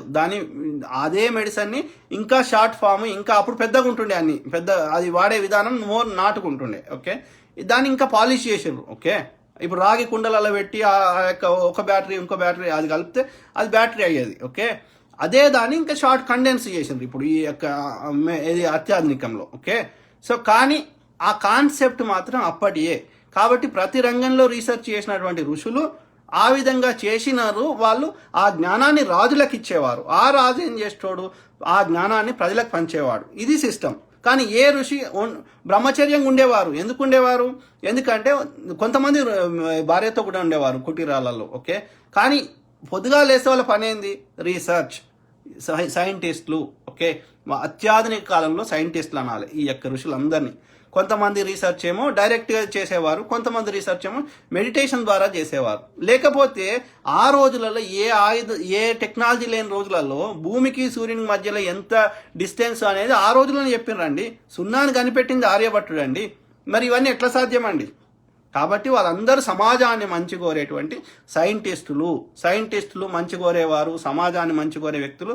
వాళ్ళని ఏది లీడర్ అనరు. ఓకే, లీడర్ అంటే వాడు ముందట ఉండి నడిపించేటోడిని లీడర్ అంటారు. ఓకే, వాళ్ళు జ్ఞానాన్ని ఇస్తారు. మంత్రి అనేటోడు లీడర్ కాదు. వెనకట కూడా మంత్రులు ఉండేవారు, వాళ్ళు గైడ్ చేసేవారు రాజుకి, ఇది మంచి ఇది చెడు, ఒక అడ్వైజర్గా ఉండేవారు. ఓకే, ఈ డెసిషన్ తీసుకుంటే ఇది ఇంటలెక్చువల్స్ అనొచ్చు. ఓకే, సో ఈ డెసిషన్ తీసుకుంటే ఈ నష్టం జరుగుతుంది రాజా, ఈ డెసిషన్ తీసుకుంటే ఇది మంచి జరుగుతుంది రాజా, కాబట్టి ఇక రెస్ట్ నీ ఇష్టం అని ఒక అడ్వైజర్ చేస్తారు అంతే. ఓకే, కానీ ప్రజల లోపల ఉండి ప్రజలతో కొట్లాడేటోళ్ళు, ప్రజల మధ్యలో ఉండేటోళ్ళు, ప్రజల ముందుండి కష్టాన్ని సుఖాన్ని ఒక దెబ్బ ప్రజలకు కొడుతుంటే వాడు ముందు వాడతాడు. ఓకే, వాళ్ళు తిన్నాకనే వాడు లాస్ట్కి తింటాడు లీడర్. ఓకే, ఆని లీడర్ అంటారు. అట్లనే ఉండే గతంలో ఉన్న లీడర్లు అందరూ ఎవరి చరిత్రను తీసుకోండి, ఎవరూ ధనవంతులు లేకుండే, అందరు కష్టాలు అనుభవించిన వాళ్ళే. మహాత్మా గాంధీ గారు లీడర్ అందుకే అయ్యిండు, ముందుండి నడిపించిండు, కష్టానికి సుఖానికి జైల్లోకి పోయిండు, అన్నిటి దెబ్బలు తిన్నాడు కాబట్టి ఆయన లీడర్ అయ్యిండు. నెహ్రూ గారు అదే పరిస్థితి, వల్లభాయ్ పటేల్ గారు అదే పరిస్థితి. వీళ్ళని అంటారండి లీడరు. లాల్ బహదూర్ శాస్త్రి. ఓకే, చాలా సింపుల్ జీవితం గడిపినారు, వీళ్ళు కష్టాలు పడ్డారు ప్రజల కోసం, దాన్ని లీడర్ అంటారు. అట్లాంటి లీడర్లు ఎవరున్నారో మీ లోపల ఉండి మీ మంచి చెడు కోరేటోళ్ళు, మీకోసం దెబ్బలు తినడానికైనా జైలుకు పోవడానికైనా సిద్ధమైన వాళ్ళు, మీ గురించి వాడు జైల్లో పెట్టినా, వాడు ఎన్ని ఇబ్బందులు పెట్టినా పడడానికి సిద్ధంగా ఉన్న వాళ్ళు, మీ గురించి పొద్దుగా లేస్తే మీ మధ్యలో ఉంటూ వాయిస్ రేజ్ చేస్తున్నారో వాళ్ళందరూ లీడర్లే. ఓకే, కేవలం ఎలక్షన్స్ ముందు అధికారం వచ్చినాక వచ్చి నాకు కావాలి అనేటోళ్ళు లీడర్లు అనరు. ఓకే, వాళ్ళు దొంగలు అన్నట్టు. ఓకే, ఎవరు మంచి లీడర్లో ఎవరు మంచి లీడర్లు కాదు గమనించి మంచి వాళ్ళని ఎన్నుకోండి. ఓకే, అసలే స్వార్థం లేని వాళ్ళు ఎవరు ఉండరు. 5-10 రూపాయలు తింటే తినని, ఓకే. అలా అందరు దొంగల తక్కువ దొంగను వెతుక్కోండి, ఓకే. కాబట్టి మోడీ గారు ఫస్ట్ ప్రధానమంత్రి అయి ఉంటే దేశం ఇండియా పాకిస్తాన్ లెక్క, పాకిస్తాన్ కంటే వరస్ట్ ఉండేది, ఇండియా నేపాల్ కంటే వరస్ట్ ఉండేది, ఇండియా ఒక ఆఫ్ఘనిస్తాన్ కంటే వరస్ట్ ఉండేది, ఇండియా ఒక ఆఫ్రికా కంట్రీల కంటే వరస్ట్ ఉండేది. ఇండియా ఎన్నడూ కూడా అమెరికా అయ్యేది కాదు, ఓకే. అమెరికా ఎందుకు అభివృద్ధి జరిగింది? అందరినీ రాణిస్తున్నారు, అందరికి సమాన విలువలు ఇస్తున్నారు, ఓకే. చాలా మందికి మన దగ్గర ఒక దురభిప్రాయం ఉందండి. అమెరికా అంటే పైసలు సంపాదించుకోవడానికి పోతారు, అది భూతల స్వర్గము, అమెరికాలో బాగా డబ్బులు ఉంటాయి. అదంతా అబ్జల్యూట్ నాన్ సెన్స్ అండి, ఓకే. మన ఇండియన్స్ అమెరికాలో చాలా మంది, ఓకే, ఎవడో వ్యాపారం చేసుకొని సాఫ్ట్వేర్ కంపెనీ పెట్టుకొని ఏదైనా గుజరాత్ మోటలో పెట్టుకొని వ్యాపారం చేసుకునేటోళ్ళు తప్ప మామూలు సాఫ్ట్వేర్ జాబ్ చేసేటోళ్ళు గురించి అయితే, సాఫ్ట్వేర్ కానీ ఏదైనా పని చేసుకునే పరిస్థితి మాత్రం అక్కడ ఎట్లయితే ఉంటుందో ఇక్కడ గట్లనే ఉంటుంది. వ్యాపారం చేసుకునేటోడు ఇండియాలో ఉన్నా అమెరికాలో ఉన్నా ఏడున్నా వ్యాపారస్తుడు వ్యాపారంలో పైసలు ఉంటాయి కాబట్టి వాళ్ళు మంచిగానే ఉంటారు. వాళ్ళ దగ్గర పైసలు ఎక్కువ ఉంటే అన్ని వేరే లెక్క ఉంటుంది. నేను బలిసిన గురించి మాట్లాడుతున్నాను. వ్యాపారం చేసుకునేటువంటి ఇండియన్స్ ఇండియాలో ఉన్నా అమెరికాలో ఉన్నా పెద్ద డిఫరెన్స్ ఏం లేదు. వాళ్ళు కాకుండా మిగతా ఇండియన్స్ అందరూ మెజారిటీ పీపుల్ పొద్దుగా లేస్తే ఐటీ జాబ్ చేయని, ఇంకో జాబ్ చేయని, 6 లక్షలు వస్తాయి, 10 లక్షలు వస్తాయి. 10 లక్షలు వచ్చిన వాడేమి డాలర్ని 10 లక్షలే ఖర్చు పెడుతున్నాడు కదా. అయితే చాలా మంది మన తెలుగు వాళ్ళు కానీ కొంతమంది ఏంది అంటే ఇంకా బాగా పీసుడు చేస్తారు. పీసుడు చేసి ఏది రెగ్యులర్ అమెరికన్ లెక్క ఏది ఖర్చు పెట్టరు, అన్నిటిని చంపుకుంటారు, ఓకే. చంపుకొని అవి దాచిపెట్టుకొని వీటిని ఇండియాకి వచ్చి మన దగ్గర ఏదో ఖర్చు పెట్టినట్టు చేసి చూపెట్టుకొని వాడు ₹1,00,000 బర్త్డే చేసిండు, అది లెక్కనారా కదా. నువ్వు అన్ని చంపుకొని దాచిపెట్టుకొని ఆడికి వచ్చి ₹1,00,000 పార్టీ చేసి మాకు ఇది ఉన్నాయంటే గది లెక్కనా? కాదు కదా. నువ్వు అందరి లెక్క జీవన విధానం చెయ్యి, ఒక రెగ్యులర్ అమెరికన్ లెక్క ఉండు. మెజారిటీ అమెరికన్స్ దగ్గర పైసలు లేవండి, చాలా మంది అప్పులలో ఉన్నారండి. ఇది వాస్తవ పరిస్థితి, ఓకే. ఎవడన్నా అమెరికాలో నల్లోళ్ళు చూడండి, తెల్లోళ్ళు చూడండి, మెక్సికన్స్ చూడండి, చాలా మంది బిలో పావర్టీ ఉంటారు, ఓకే. మిడిల్ క్లాసుల్లో ఎక్కువ మంది ఉంటారు. అమెరికాలో ధనవంతులు ఉన్నారు అనుకుంటే పొరపాటు. కారు అనేది మినిమం రిక్వైర్మెంట్. ఇండియాలో ఎట్లయితే ఇది మోటార్ బైక్ ఎట్లయితే అవసరమో ఇక్కడ కారు అనేది రిక్వైర్మెంట్. ఎందుకంటే వాతావరణం మంచిగా ఉండదు, ఎప్పుడు వర్షాలు పడతాయి, స్నో ఉంటుంది, రకరకాల ఇబ్బందులు ఉంటాయి. కాబట్టి కారు అనేది ఒకప్పుడు ట్రైన్ సిస్టమ్ ఉండే. ట్రైన్ సిస్టమ్ ఈ యొక్క ఫోర్డ్, జనరల్, జిఎం వీళ్ళందరూ ఏంది కార్ల కంపెనీ వాళ్ళు ఆ రైల్వేలను బంద్ చేయించారు. ఎందుకు బంద్ చేయించారు అంటే వాడు కారు అమ్ముకోవాలి కాబట్టి. సో కార్ని తక్కువ రేటుకి చేసింది. సో అందరికీ అప్పులు ఉంటాయి. కారు మీద అప్పు ఉంటుంది, ఇల్లు మీద అప్పు ఉంటుంది, ఓకే. ఇల్లు అమ్ముకునేటోడు ఇల్లు అందరికీ వీళ్ళ యొక్క ఏది అమెరికాలో డబ్బులు మెజారిటీ ప్రజల దగ్గర ఉన్నాయి. అమెరికా భూతల స్వర్గం అనుకుంటే పొరపాటు. అమెరికాలో కష్టాలు ఉన్నాయి, బీదోళ్ళు ఉన్నారు, అన్ని రకాలు ఉన్నారు. కానీ వాళ్ళు ఏంది అంటే మంచి రోడ్లు కట్టుకున్నారు, ఓకే. ఒక బేసిక్ ఇన్ఫ్రాస్ట్రక్చర్ మంచిగా బిల్డ్ చేసుకున్నారు, ఓకే. అది మన దేశంలో కూడా చేసుకోవాలి. మంచి రోడ్లు, మంచి యొక్క బేసిక్ నెసెసిటీస్ అది చేయొచ్చు అండి, అది పెద్ద సమస్య కాదు. గవర్నమెంట్ దగ్గర పైసలు ఉన్నాయి కానీ ఆ గాడిద కొడుకులు చేయరు. ప్రజల అభివృద్ధి జరిగితే, ప్రజలు బాగుపడితే మనకు ఓటయ్యారు, ఈ యొక్క చిల్లరకు అమ్ముడు పోరు అనేది వాళ్ళ యొక్క భ్రమ, ఓకే. మళ్ళీ పైసలు దోసుకుంటే మళ్ళీ ఎలక్షన్స్ కొనుక్కోవచ్చు ఎమ్మెల్యే, ఇది ఉన్నది. లేకపోతే ఇక రోడ్లు కట్టడం ఎంతసేపు అండి? మంచి విశాలమైన రోడ్లు, పార్కులు అమెరికా లెక్క మన ఇండియన్స్ ఎంతసేపు అండి చేయడం? ఎంతసేపు చెప్పండి, మీరు చెప్పండి. అంత కష్టమా అండి? అంత కష్టమా? ఒక ఏదన్నా ఇప్పుడు ఏదైతే ఏరియా ఉందో ఒక ఏరియా తీసుకోండి, ఆడ 4 పెద్ద న్యూయార్క్ లెక్క పెద్ద టవర్లు కట్టేసి ఆడ భూమి అంతా ఖాళీ అవుతుందండి. ఎక్కువ భూమి ఖాళీ అయిన భూమిలో మంచి ఇండోర్ పార్క్ పెట్టు, ఒక ఇండోర్ మాల్ పెట్టు, లేకపోతే ఒక ఇది మన యొక్క మంచి చుట్టూ ఇంట్లో గ్రీనరీ పెంచు, చెట్లు పెంచు, లేకపోతే ఒక చిన్న ఇది సెలయర్ లాంటిది, పాండ్ లాంటిది పెట్టు. ఎన్ని చేయొచ్చండి భూమి ఖాళీ చేస్తే. ఈ భూమి ఖాళీ ఎట్లయితుంది? ఇప్పుడు న్యూయార్క్లో పోండి, మొత్తం టవర్స్ ఉంటాయి, ఓకే. సో కాబట్టి ఎవడన్నా అమెరికాలో బాగా పైసలు ఉన్నోళ్ళు, బాగా ఉంది వ్యాపారం చేసుకునే ఆ గుజరాతీ నా కొడుకులు హోటల్ పెట్టుకుంటారు, అంటే లాడ్జులు అంటారు, ఇండియాలో లాడ్జులు గట్లాంటివి తప్ప, ఓకే. లేదు ఎవడన్నా వ్యాపార దృష్టి ఉండి సాఫ్ట్వేర్ కంపెనీయో ఇంకేదైనా వ్యాపారం తప్ప మెజారిటీ ఆఫ్ ఇండియన్స్ బీదోళ్ళు అంటే మిడిల్ క్లాస్ వాళ్ళే అని చెప్పాలి. మొగుడు పెళ్ళాం పని చేసుకొని అన్ని చంపుకొని, కోరికలు చంపుకొని ఆ దాచిపెట్టుకొని ఇండియాలో వచ్చి చూపెట్టుకుంటారు మన దగ్గర, ఓకే. గంతే. అంతే తప్ప వానికి అన్ని రకాల అప్పులు ఉంటాయి. ఇంటి మీద మార్టిగేజ్ ఉంటుంది, కారు మీద లోన్ ఉంటుంది, అన్నిటి మీద లోన్ ఉంటాయి. అవి తీర్చడానికి 30 ఏళ్ళు అవుతుంది. ఆ టైంకి వీళ్ళు రిటైర్ అవుతారు. ఆ రిటైర్మెంట్కి కావాల్సిన ఆ రిటైర్మెంట్లో కొంచెం పైసలు పెట్టుకొని రెస్ట్ ఆఫ్ ద లైఫ్ ఉండాలి. ఓకే, చాలా మంది సోషల్ సెక్యూరిటీ అంటారు. అంటే గవర్నమెంట్ ఇప్పుడు మన దగ్గర పెన్షన్ ఎట్లయితే ఇస్తారో సోషల్ సెక్యూరిటీ అని ముసలోళ్ళు అయినాక ముసలోళ్ళకి నెలకు 400 మెడికేర్ సోషల్ సెక్యూరిటీ అని ఇస్తారు. అంటే సోషల్ సెక్యూరిటీ అంటే ఆ యొక్క బతకడానికి నెలకు 400 ప్లస్ మెడికల్ బిల్లులు ఏమైనా వస్తే వాళ్ళకి. అట్లా సోషల్ సెక్యూరిటీ బెనిఫిట్స్ వంతు ఉన్న ముసలోళ్ళు ఎంతమంది ఉన్నారో వాళ్ళకు ఎనఫ్ ఫండింగ్ వస్తలేదు అని చెప్పి ఈ గవర్నమెంట్ తీసుకున్న ట్యాక్స్ డబ్బులని ఈ సోషల్ సెక్యూరిటీ కింద ఇస్తున్నారు. అంటే గవర్నమెంట్ ఇచ్చే 400 మీద వాళ్ళు ఇచ్చే మెడికేర్ మీద బతుకుతున్న వాళ్ళే మెజారిటీ అమెరికన్స్ ముసలోళ్ళు అయినాక ఉన్నారు. అంటే అమెరికా ధనవంతులు ఎట్లయితారండి చెప్పండి? భూతల స్వర్గము, అమెరికాలో పైసలు ఉన్నాయి. కొంతమంది అడుగుతుంటారు అన్న పైసలు, లేకపోతే ఇంక్లూడింగ్ ఇప్పుడు మా డాడీ ఉన్నాడు, ఇండియన్ పోయి నువ్వు మరి ఎన్ని పంపిస్తున్నావు? అమెరికా ఏ దేశం పోయినా సరే గుర్తుంచుకోండి, ఎక్కడ పోయినా సరే అక్కడ జీవన విధానం నచ్చితే, అక్కడ యొక్క లైఫ్ స్టైల్ నచ్చితే ఉంటారు తప్ప పైసలు సంపాదించుకోవాలని వచ్చే మెంటాలిటీ ఉన్నవాడు వాడు ఉపాసం ఉండి తపాసం ఉండి, ఇప్పుడు దుబాయ్ పోతారు చూడండి, వాడు ఎన్ని కష్టాలు పడి ఖర్చు పెట్టుకోకుండా ఆడ వచ్చిన రూపాయి దాచిపెట్టుకొని 3-4 ఏళ్ళలో సంపాదించుకొని వెళ్ళిపోతారు. ఓకే, H1 మీద వచ్చేటోళ్ళు అట్లాంటి వాళ్ళు. కానీ ఎవడైతే అక్కడ సెటిల్ అయి ఉంటున్న వాళ్ళు ఓకే పైసలు సంపాదించుకోవడానికి ఉండరండి. ఓకే, అక్కడ జీవన విధానం నచ్చితేనే ఉంటారు. అది లండన్ పోయినా, యూకే పోయినా, ఇంకా ఏ దేశంకి పోయిన వాళ్ళు అయినా సరే. ఓకే, అదొక డిఫరెంట్ లైఫ్ స్టైల్ ఉంటుంది. నీకు నచ్చినట్టు నువ్వు బతకొచ్చు. నిన్ను ఎవడు పొద్దుగాలు లేచి ఇట్లా ఇప్పుడు ఇండియాలో అనుకో, ఏ చిన్న పని కావాలన్నా పెద్ద పని కావాలన్నా 100 మంది దగ్గర 100 మందికి లంచాలు ఇవ్వాలి, 100 మందికి ప్రాధేయపడాలి, 100 మందికి బెండ్ అయి ఉండాలి. ఇక్కడ ఆ పరిస్థితి ఉండదు. నేను అని చెప్పి ఇండియా మంచిగా లేదు అంటలేను. ఇక్కడ ఉండే మంచి ఇక్కడ ఉంది, ఇక్కడ ఉంటే చెడు ఇక్కడ ఉంది. ఓకే, అట్లనే ఇండియాలో కొన్ని అక్కడ అడ్వాంటేజెస్ ఉన్నాయి, కొన్ని అక్కడ డిసడ్వాంటేజెస్ ఉన్నాయి, కొన్ని ఇక్కడ అడ్వాంటేజెస్ ఉన్నాయి, కొన్ని ఇక్కడ డిసడ్వాంటేజెస్ ఉన్నాయి. ఇప్పుడే బెస్ట్ ఇండియన్ ఫుడ్ కావాలంటే ఇండియాలో ఉండే టేస్ట్ రాదండి. ఇండియాలో ఉండే ఇండియా పండుగలు అమెరికాలో పెద్దగా సెలబ్రేట్ చేసుకోరండి. చేసుకుంటారంటే వీకెండ్, ఇప్పుడు ఏ పండుగ వచ్చినా వీకెండ్ చేసుకోవాలి. ఓకే, వీకెండ్ ఎవడో తెలుగు అసోసియేషన్ ఎప్పుడో ఉంటుంది. అంటే ఇవాళ పుట్టిన బిడ్డని ఇంకా 10 రోజుల తర్వాత దాన్ని సెలబ్రేట్ చేసుకోవాలి. అంటే అంత ఆర్టిఫిషియల్ ఉంటుంది అని అర్థం. ఓకే, సో ఇండియాలో అవన్నీ మిస్ అవుతాం, పండుగలు అట్లాంటివన్నీ మిస్ అవుతాం. ఓకే, మన దోస్తులని మనల్ని కలవాలంటే రోజు కలవలేం. నువ్వు అపాయింట్మెంట్ తీసుకొని వీకెండో ఎప్పుడో కలవాలి. ఓకే, అవన్నీ మిస్ అవుతాం. ఓకే, కొన్ని డిసడ్వాంటేజెస్ ఉన్నాయి, కొన్ని అడ్వాంటేజెస్ ఉన్నాయి. ఓకే, అట్లీస్ట్ ఈ గవర్నమెంట్లు ఇంత కరప్షన్ ఇట్లాంటివి ఉన్నాయి. ఓకే, బేసిక్ ఇన్ఫ్రాస్ట్రక్చర్ మంచిగా ఉంటుంది. ఇండియాలో ఆ డే టు డే చిన్న చిన్న అవసరాలకు పొద్దుగాలు వేస్తే ఇబ్బంది పడుతున్నారు.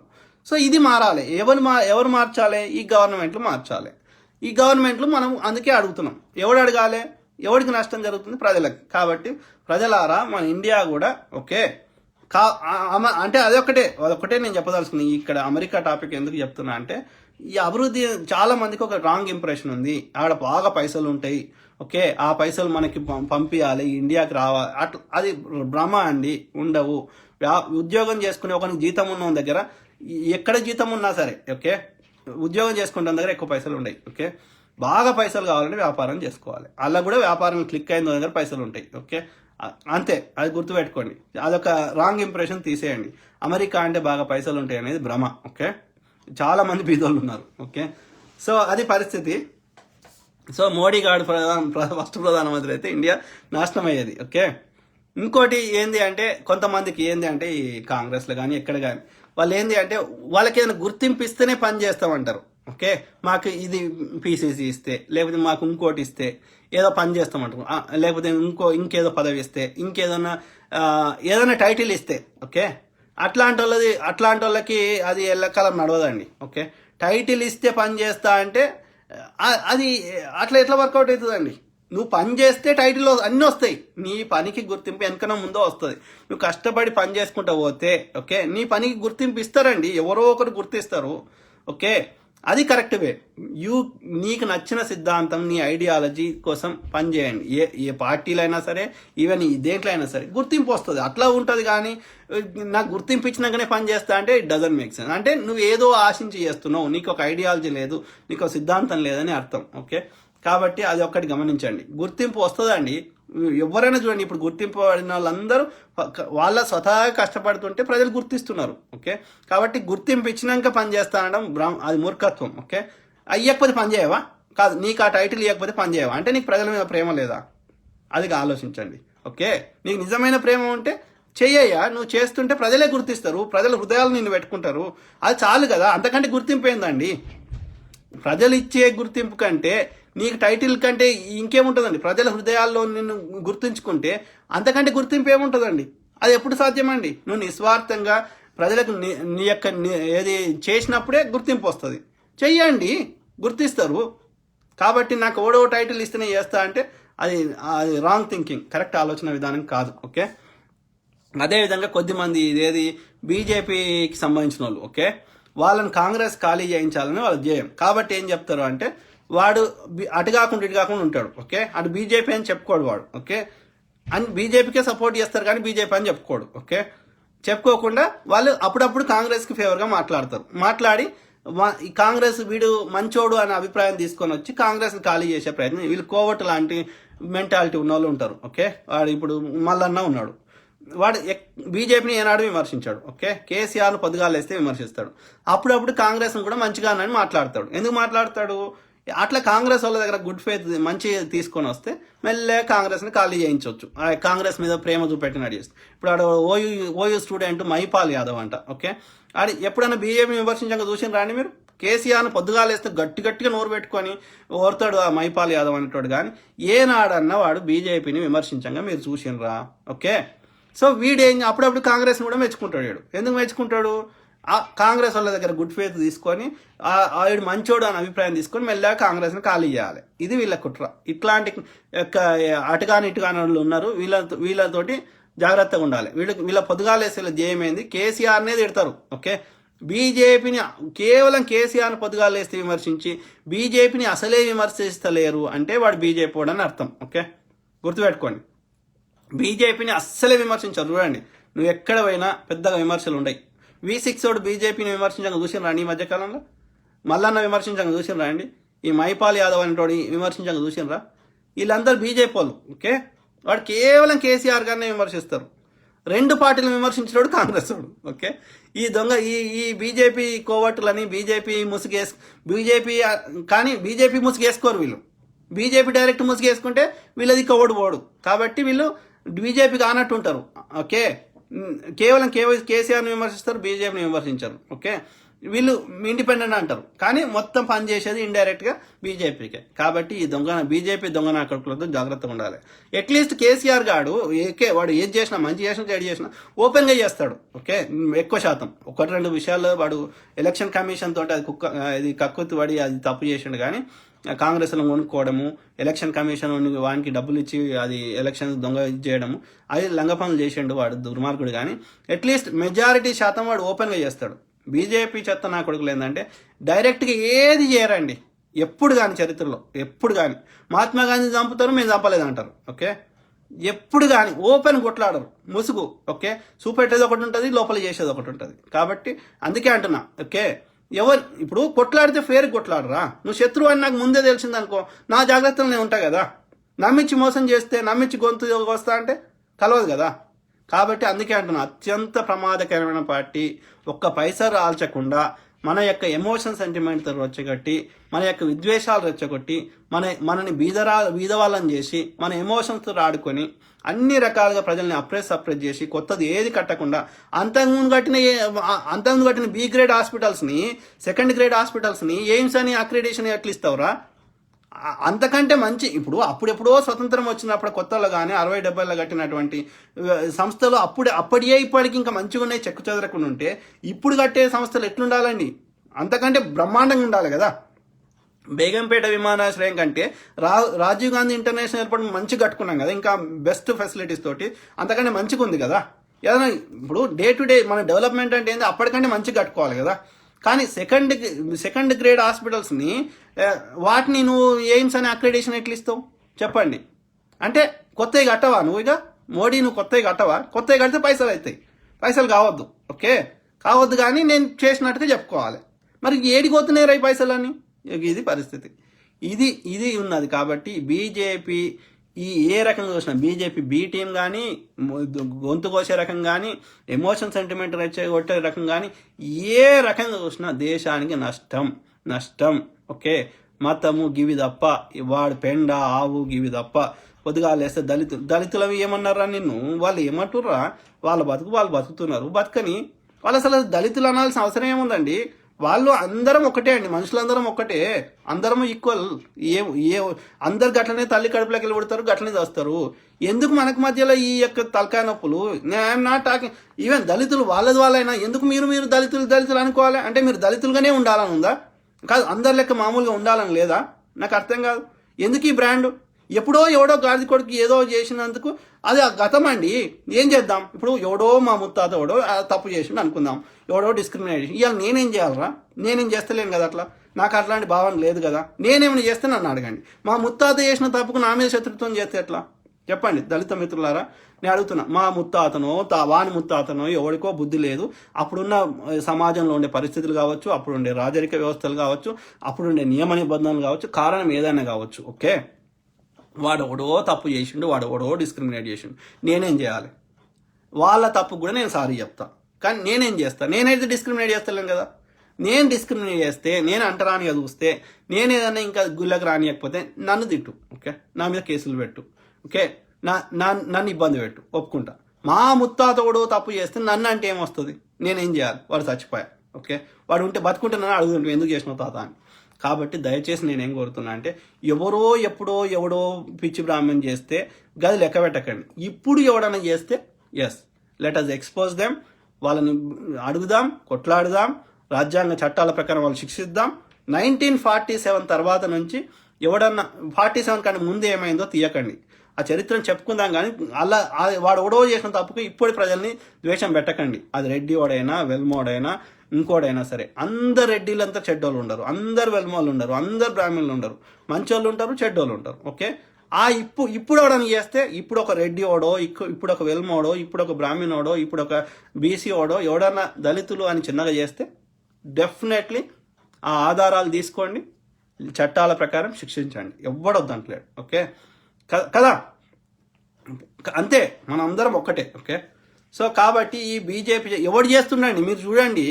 ఎక్కువ శాతం నాకు తెలిసినంతవరకు ఈ యొక్క నాజీ బ్రాహ్మణులు, ఈ తెల్ల బాపను నార్త్ ఇండియాలో ఎక్కువ ఈ సౌత్ ఇండియాలో ఫీలింగ్ లేనోళ్ళ మీద మనకు పెట్టిస్తున్నారు. ఓకే, అదేవిధంగా నార్త్ ఇండియాలో సంపుతున్నారు, బట్టలు ఇప్పుతున్నారు, రకరకాలు చేస్తున్నారు. అంటే ఇదంతా క్రియేట్ చేస్తుంది ఈ దేశభక్తులే, ఈ ఆర్ఎస్ఎస్ భావజాలం ఉన్నోళ్ళే, ఈ తెల్ల బాపనోళ్ళే. ఓకే, మిగతా వాళ్ళు చేస్తలేరు చూడండి. ఓకే, సౌత్ ఇండియాలో మను చరిత్ర ఈ సౌత్ ఇండియాలో ఏ సౌత్ ఇండియన్ టెంపుల్లో ఈ పొద్దుగాలేస్తే మను చరిత్ర గురించి ఎవడు మాట్లాడతలేడు. అది ఆ కాలంలో ఎందుకు పెట్టిండో, ఎవడు పెట్టిండో, వాడు 100 హిందువులలో ఒక దుర్మార్గుడు ఉండొచ్చు. ఓకే, ఒక్క దుర్మార్గుడు వాడు ఉండొచ్చు. హిందూ ఏ విశ్వామిత్రుడు చెప్పలే, ఏ వశిష్ఠుడు చెప్పలే, ఏ హిందూ ఋషులు చెప్పలే. మహాభారతం లేదు డిస్క్రిమినేట్ చేయమని, రామాయణం లేదు. ఓకే, వెళ్ళలేదు. ఉండుంటే ఒక సాకలి వాడు తిడితే రాముడు రియాక్ట్ అయ్యేవాడు కాదు కదా. మరి ఆ రోజులలో అంత డిస్క్రిమినేషన్ ఉంటే ఎవడో స్వార్థపరులు ఉంటారండి, మూర్ఖులు ఉంటారండి. 100లో ఒకడు ఉంటాడు, ఏం చేద్దాం మరి? అందుకే కదా రావణాసురుడు అట్లుంటే 100లో ఒకడు తప్పు ఉంటే వాడిని శిక్షించారు కదా. దుష్ట శిక్షణ, శిష్ట రక్షణ, ధర్మ పరిరక్షణ చేసిండ్రు కదా. ఎవడో ఒక్కడు తప్పు చేస్తే అందరిని అనొద్దు కదా. అవునా కదా? కాబట్టి ఈ యొక్క మన మధ్యలో వైషమ్యాలు రెచ్చగొడుతుంది, డిస్క్రిమినేట్ చేస్తుంది ఈ యొక్క దొంగ నా కొడుకులు, ఆర్ఎస్ఎస్ బీజేపీ చెత్త నా కొడుకులే. ఇది గమనించండి దళిత మిత్రులైనా ఎవరైనా సరే. ఓకే, కొంతమంది ఇవాళ దళితులు ఎవరైతే కన్వర్టెడ్ క్రిస్టియన్ అయినారో, మిగతా వాళ్ళు కాదు, కొద్దిమంది కన్వర్టెడ్ క్రిస్టియన్ అయినారు, మరి వీళ్ళకి నొప్పి అయితే లేదు. వాళ్ళు పొద్దుగాలేస్తే బీజేపీ వాడైనా, ఈ యొక్క క్రిస్టియన్ ఇదైనా అందరూ ముస్లిం వాళ్ళని శత్రువుగా చూస్తారు. కానీ మళ్ళీ ఇప్పుడు ట్రంప్ దిగిపోయాడు. కానీ బట్ వీళ్ళు దోస్తు ఎట్లయితారో నాకు అర్థం కాదు. అంటే ఒక్క ముస్లిం వాడే చెడ్డోడా? ముస్లిం వాడే అన్ని తప్పులు చేస్తుండ ప్రపంచంలో కానీ, ఇండియాలో కానీ. మళ్ళీ వీనికి ఈ యొక్క ఇప్పుడు అదవుతే మాధవీలతనే కదా ఆమె పేరు. ఆమె కన్వర్టెడ్ క్రిస్టియన్ అంట. ఓకే, పొద్దుగాలేస్తే బీజేపీ గురించి మాట్లాడుతుంది కదా. వాళ్ళకి నొప్పి అవుతలేదు, మరి ఇప్పుడు క్రిస్టియానిటీకి ఏం నొప్పి అవుతలేదు వీళ్ళకి? నాకు అర్థం కాదు. అంటే ఆమె రెడ్డి అనా? I don't know. Okay, Jaganmohan Reddy converted Christian, మళ్ళీ బీజేపీతో ఎట్లా దోస్తాడు? అంటే క్రిస్టియానిటీ వీళ్ళకి సమస్య లేదు, నొప్పి అయితే లేదు. కన్వర్టెడ్ క్రిస్టియన్ అయినా, రెగ్యులర్ క్రిస్టియన్ అయినా, ఇప్పుడు అమెరికా ట్రంప్ అయినా, వీళ్ళకి అంత క్రిస్టియన్ అయినా మోడీకి నొప్పి అయితే లేదు. వీడు హౌడీ మోడీ అంటాడు, వాడేమో నమస్తే ట్రంప్ అంటాడు. వీడు హౌడీ మోడీ ఎందుకు అన్నాడు? అది కూడా టెక్సాస్లో ఎందుకు పెట్టిండు? ఎందుకు అంటే అక్కడ ఎక్కువ మంది ఇండియన్స్ ఉంటారు కాబట్టి. ఓకే, ఆ ఇండియన్ ఓట్లు వానికి కావాలని. ఓకే, అట్లనే వీడు గుజరాత్లో నమస్తే ట్రంప్ ఎందుకు పెట్టిండు? మరి కాదురా, ఇప్పుడు మీరు దేశభక్తి పార్టీ కదా, హిందువుల కోసమే పనిచేస్తారు కదా, మరి వీళ్ళంతా క్రిస్టియన్ వాళ్ళు కదరా, వీళ్ళతో మీకేం దోస్తురా చెప్పండి. ఓకే, బండి సంజయ్ గారు ఏది పాస్టర్ల దానికి, మన క్రిస్మస్ అయితే పాస్టర్ల దానికి పోతాడు. ఓకే, మరి వాడు ఏదో కొజ్జగాడు కూడా అంటున్నారు, మరి ఎంతవరకు నిజమో అదేదో ఫోటోలు కూడా వచ్చినాయి కదా.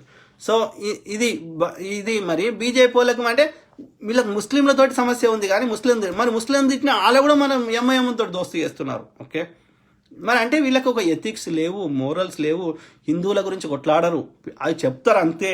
ఓకే, వాళ్ళకి అధికారం వస్తుంది, అధికారంలో ఉంటాము, పైసలు వస్తాయి అంటే ఏమైనా చేస్తారు అనేది వీళ్ళకు సిద్ధాంతాలు లేవు. హిందూ పేరు చెప్పుకొని మళ్ళీ క్రిస్టియన్ వీళ్ళతోటి దోస్తీ చేస్తారు, లేకపోతే ఎంఐఎంతో దోస్తీ చేస్తారు. అంటే అక్కడ ధర్మం లేదు, దేశం లేదు, చెప్పుకోవడానికి మాత్రమే. అట్లనే అదాని అంబానీలు పాలసీస్ అన్ని వాళ్ళకి ఫేవర్గా చేస్తారు. అంటే ఎందుకంటే వాడు పైసలు ఇస్తాడు కాబట్టి. ఒకటి ఫండింగ్ ఇచ్చేటోడు కావాలి, ఒకటి రెచ్చగొట్టేటోడు కావాలి, మతం ఏది క్రిస్టియన్ వాడు వచ్చి హిందువుని తిట్టాలి, లేకపోతే గుళ్ళను కొట్టాలి క్రిస్టియన్ వాడు వచ్చి, లేకపోతే ఈ ముస్లిం వాడు ఎంఐఎం వాడు వచ్చి వాడు రెచ్చగొట్టేటట్టు వ్యాఖ్యలు చేయాలి. చేస్తే హిందూ ఓట్లన్నీ, హిందువులు మెజారిటీ ఉన్నారు కాబట్టి హిందూ ఓట్లన్నీ బీజేపీకి వాడాలి. అంటే వాళ్ళని వాడుకుంటున్నావు, వీడు ఎప్పుడైనా వాడుకుంటాడు క్రిస్టియన్స్ని, ముస్లిమ్స్ని, లేకపోతే అదానిల అంబానీలు. ఒకడేమో ఫండింగ్ ఇచ్చేటోడు, ఒకడేమో రెచ్చగొట్టేటోడు. మొత్తం మీద ఎల్లకాలం అధికారం నుండి ప్రజలు కట్టే, పొద్దుగాలు వేసి కట్టే ట్యాక్స్ డబ్బులు అన్నీ దోసుకొని ఈ యొక్క ఎమ్మెల్యేని కొనుక్కోవాలి, పార్టీ ఆఫీసులు కట్టుకోవాలి, దేశం అంతా కాషాయం చేయాలి, ఉన్న దేశ ప్రజలు మాత్రం బీదోళ్ళు అయిపోయి అడుక్క తినాలి. ఇది పరిస్థితి, ఇది వాస్తవాలు. ఈ వాస్తవాలు ఏ రెగ్యులర్ మీడియా చూపెట్టదు. ఎందుకు చూపెట్టదు? ఎందుకంటే అమ్ముడు పోయిన వాళ్ళు ఉంటారు. వెలుగు పత్రిక కనిపించాయండి బీజేపీ చేసే తప్పులు? రాజు న్యూస్ కనిపించాయండి బీజేపీ చేసే తప్పులు? కనిపించా? కేంద్ర ప్రభుత్వం మనది కాదా? ఎందుకు అడగరు? ఏబిఎన్ అని కనిపించా బీజేపీ చేసే తప్పులు? NT1 కనిపించా బీజేపీ చేసే తప్పులు? ET1 కనిపించా? ఏ న్యూస్ ఛానల్లో కనిపించా? చెప్పండి.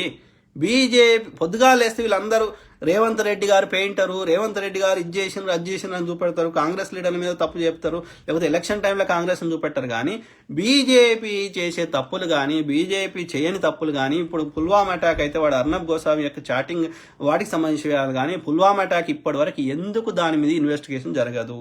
ఒక ఆర్మీ జనరల్ వచ్చి ఎందుకు మాట్లాడు, ఒక సిబిఐ డైరెక్టర్ వచ్చి ఎందుకు మాట్లాడు, ఎట్లా వస్తాయి దేశంలోకి అంత ఒక కారు నిండా ఉండేటువంటి RDX ఆ బాంబులు ఎట్లా వస్తాయి? ఓకే, 40 మంది జవాన్లు చచ్చిపోతే దాని మీద ఇన్వెస్టిగేషన్ జరగొద్దా? ఓకే, ఈ యొక్క పత్రికలు కానీ, ఈ యొక్క విలేకరులు కానీ, ఈ న్యూస్ మీడియా కానీ ఎందుకు అడగరు? ఇది దేశం బయట నుంచి వచ్చిన కొట్లాడడం అది వేరే ముచ్చట. ఓకే, అరుణాచల్ ప్రదేశ్లో అయింది, లేకపోతే ఆ గల్వాన్ వ్యాలీలో అయింది, అవిటి ఎందుకు అడగదు ఈ మీడియా? దేశం లోపలికి వచ్చి వాడు ఆయుధాలు పెడితే ఎందుకు అడగది? ఓకే, ఆర్టికల్ 370 తర్వాత డే టు డే లైఫ్ కాశ్మీర్లో ఎట్లున్నది, అక్కడ ప్రజల జీవన విధానం ఏముంది అనేది ఏ మీడియా ఎందుకు చూపెట్టది? ఓకే, అంటే ఇది చెప్పండి. అంటే అన్ని రకాలుగా దేశాన్ని నాశనం చేస్తున్నారు. ఇన్ఫర్మేషన్ కూడా బయటకు రాణిస్తలేరు. ఎవడు బాగా అమ్ముడుపోయిన మీడియాలు మాట్లాడతలేరు. ఇది అన్ని కావాల్సింది. అంటే వాస్తవాలు ప్రజలకు తెలియనిస్తలేరు. కాబట్టే నాలాంటోడు మాట్లాడతాడు, చెప్తాడు, అడుగుతాడు. నాకు తోచింది నేను ప్రజలకి అవేకం చేసే అర్థమయ్యేటట్టు చెప్పే ప్రయత్నం కంటిన్యూస్గా చేస్తాను. ఓకే, కాబట్టి ఈ దొంగ నా కొడుకులు వాళ్ళకి ఈ కాంగ్రెస్ అనేది ఉండొద్దు. ఉంటే అడుగుతారు, ప్రశ్నిస్తారు. రేపొద్దున కాంగ్రెస్ అధికారంలోకి వస్తే వాళ్ళ యొక్క అన్యాయ అక్రమాలు బయటకు వస్తాయి. వాళ్ళందరూ జైల్లోకి పోయే పరిస్థితి ఉంటుంది. కాబట్టి వాడు కాంగ్రెస్ ముక్త భారత్ అంటాడు. వాడు రాజాసింగ్ అయినా తొక్కనా కొడుకైనా. ఓకే, స్కాములు చేసిన పార్టీ స్కామ్ కాంగ్రెస్ 100,000 కట్టిందిరా.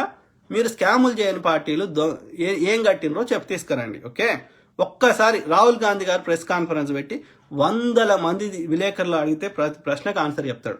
ఆయన అండి నిప్పు ఎందుకు పనికిరాని 56 ఇంచుల ఛాతీ ఉన్న సన్నాసి.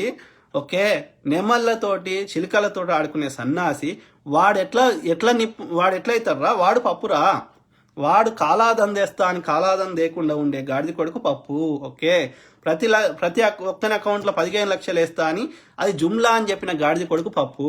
ఓకే, దేశం IITలు కట్టినటువంటి పార్టీ. ఓకే, నిప్పు. ఓకే, ఇదండి నిప్పు అనేది. ఎవడు పొద్దుగా లేస్తే ప్రజల లోపల తిరిగేటోడు. కేసీఆర్ గాడైనా సరే, లేకపోతే మోడీ గాడైనా సరే, ఒక బీదవాడి దగ్గరకు వచ్చి ఆలింగనం చేసుకున్నాడా అండి? రాహుల్ గాంధీ గారు ఏ బీదోన్ దగ్గరికి వచ్చినా, ప్రియాంక గాంధీ గారు వచ్చినా తమ అనే తారతమ్యం లేకుండా హగ్ చేసుకుంటున్నారు. అంటే వాళ్ళకి అందులో ఫీలింగ్ లేదు. మోడీ గారు వానికి ఫోటో దిగాలంటే కెమెరా ఎవరైనా ఫోటో తీస్తుంటే పక్క జరుగు నెట్టేస్తాడు. వానికి కెమెరాలు ఉండాలి, ఫోటోలు ఉండాలి. ఓకే, వాడు ఎప్పుడైనా ఒక బీదవాడి దగ్గరకు వచ్చి హగ్ చేసుకుని చూసి రాహుల్ గాంధీ హగ్ చేసుకుంటాడు. ఓకే, ఇప్పుడని కాదు, వాడు ఫస్ట్ నుంచి కూడా. ఓకే, సో అదే కనిపిస్తుంది కదండి. చిన్న చిన్న విషయాలు కూడా మన యొక్క ప్రజల మీద ప్రేమ ఉందా లేదా అని కనిపిస్తుంది. చూడండి, వీళ్ళు ప్రెస్ కాన్ఫరెన్స్కి రారు. కేసీఆర్ గారైనా అదే పరిస్థితి, మోడీ గారైనా పరిస్థితి.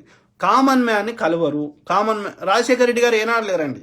పొద్దుగా లేస్తే ప్రజల లోపల ఉన్నారు, ప్రజల దగ్గర తిరిగిన వాళ్ళు లీడర్లు అండి. ఓకే, వీళ్ళని ఇంకా బోనిస్తలేరు. రాహుల్ గాంధీని, ప్రియాంక గాంధీని ప్రజల దగ్గర తిరగనిస్తలేరు. వాళ్ళకు 100 రిస్ట్రిక్షన్స్ పెడుతున్నారు, వాళ్ళు పోలీసు అని పెడుతున్నారు, రకరకాల ఇబ్బందులు పెడుతున్నారు. అయినప్పటికీ వాళ్ళు ఇప్పుడు రైతు ఉద్యమం అయితే పోయినరు, హత్రాస్ సంఘటన జరిగితే పోయినరు, మన తమిళనాడుకు పోయినరు, విలేకరుల దగ్గర పోతున్నారు.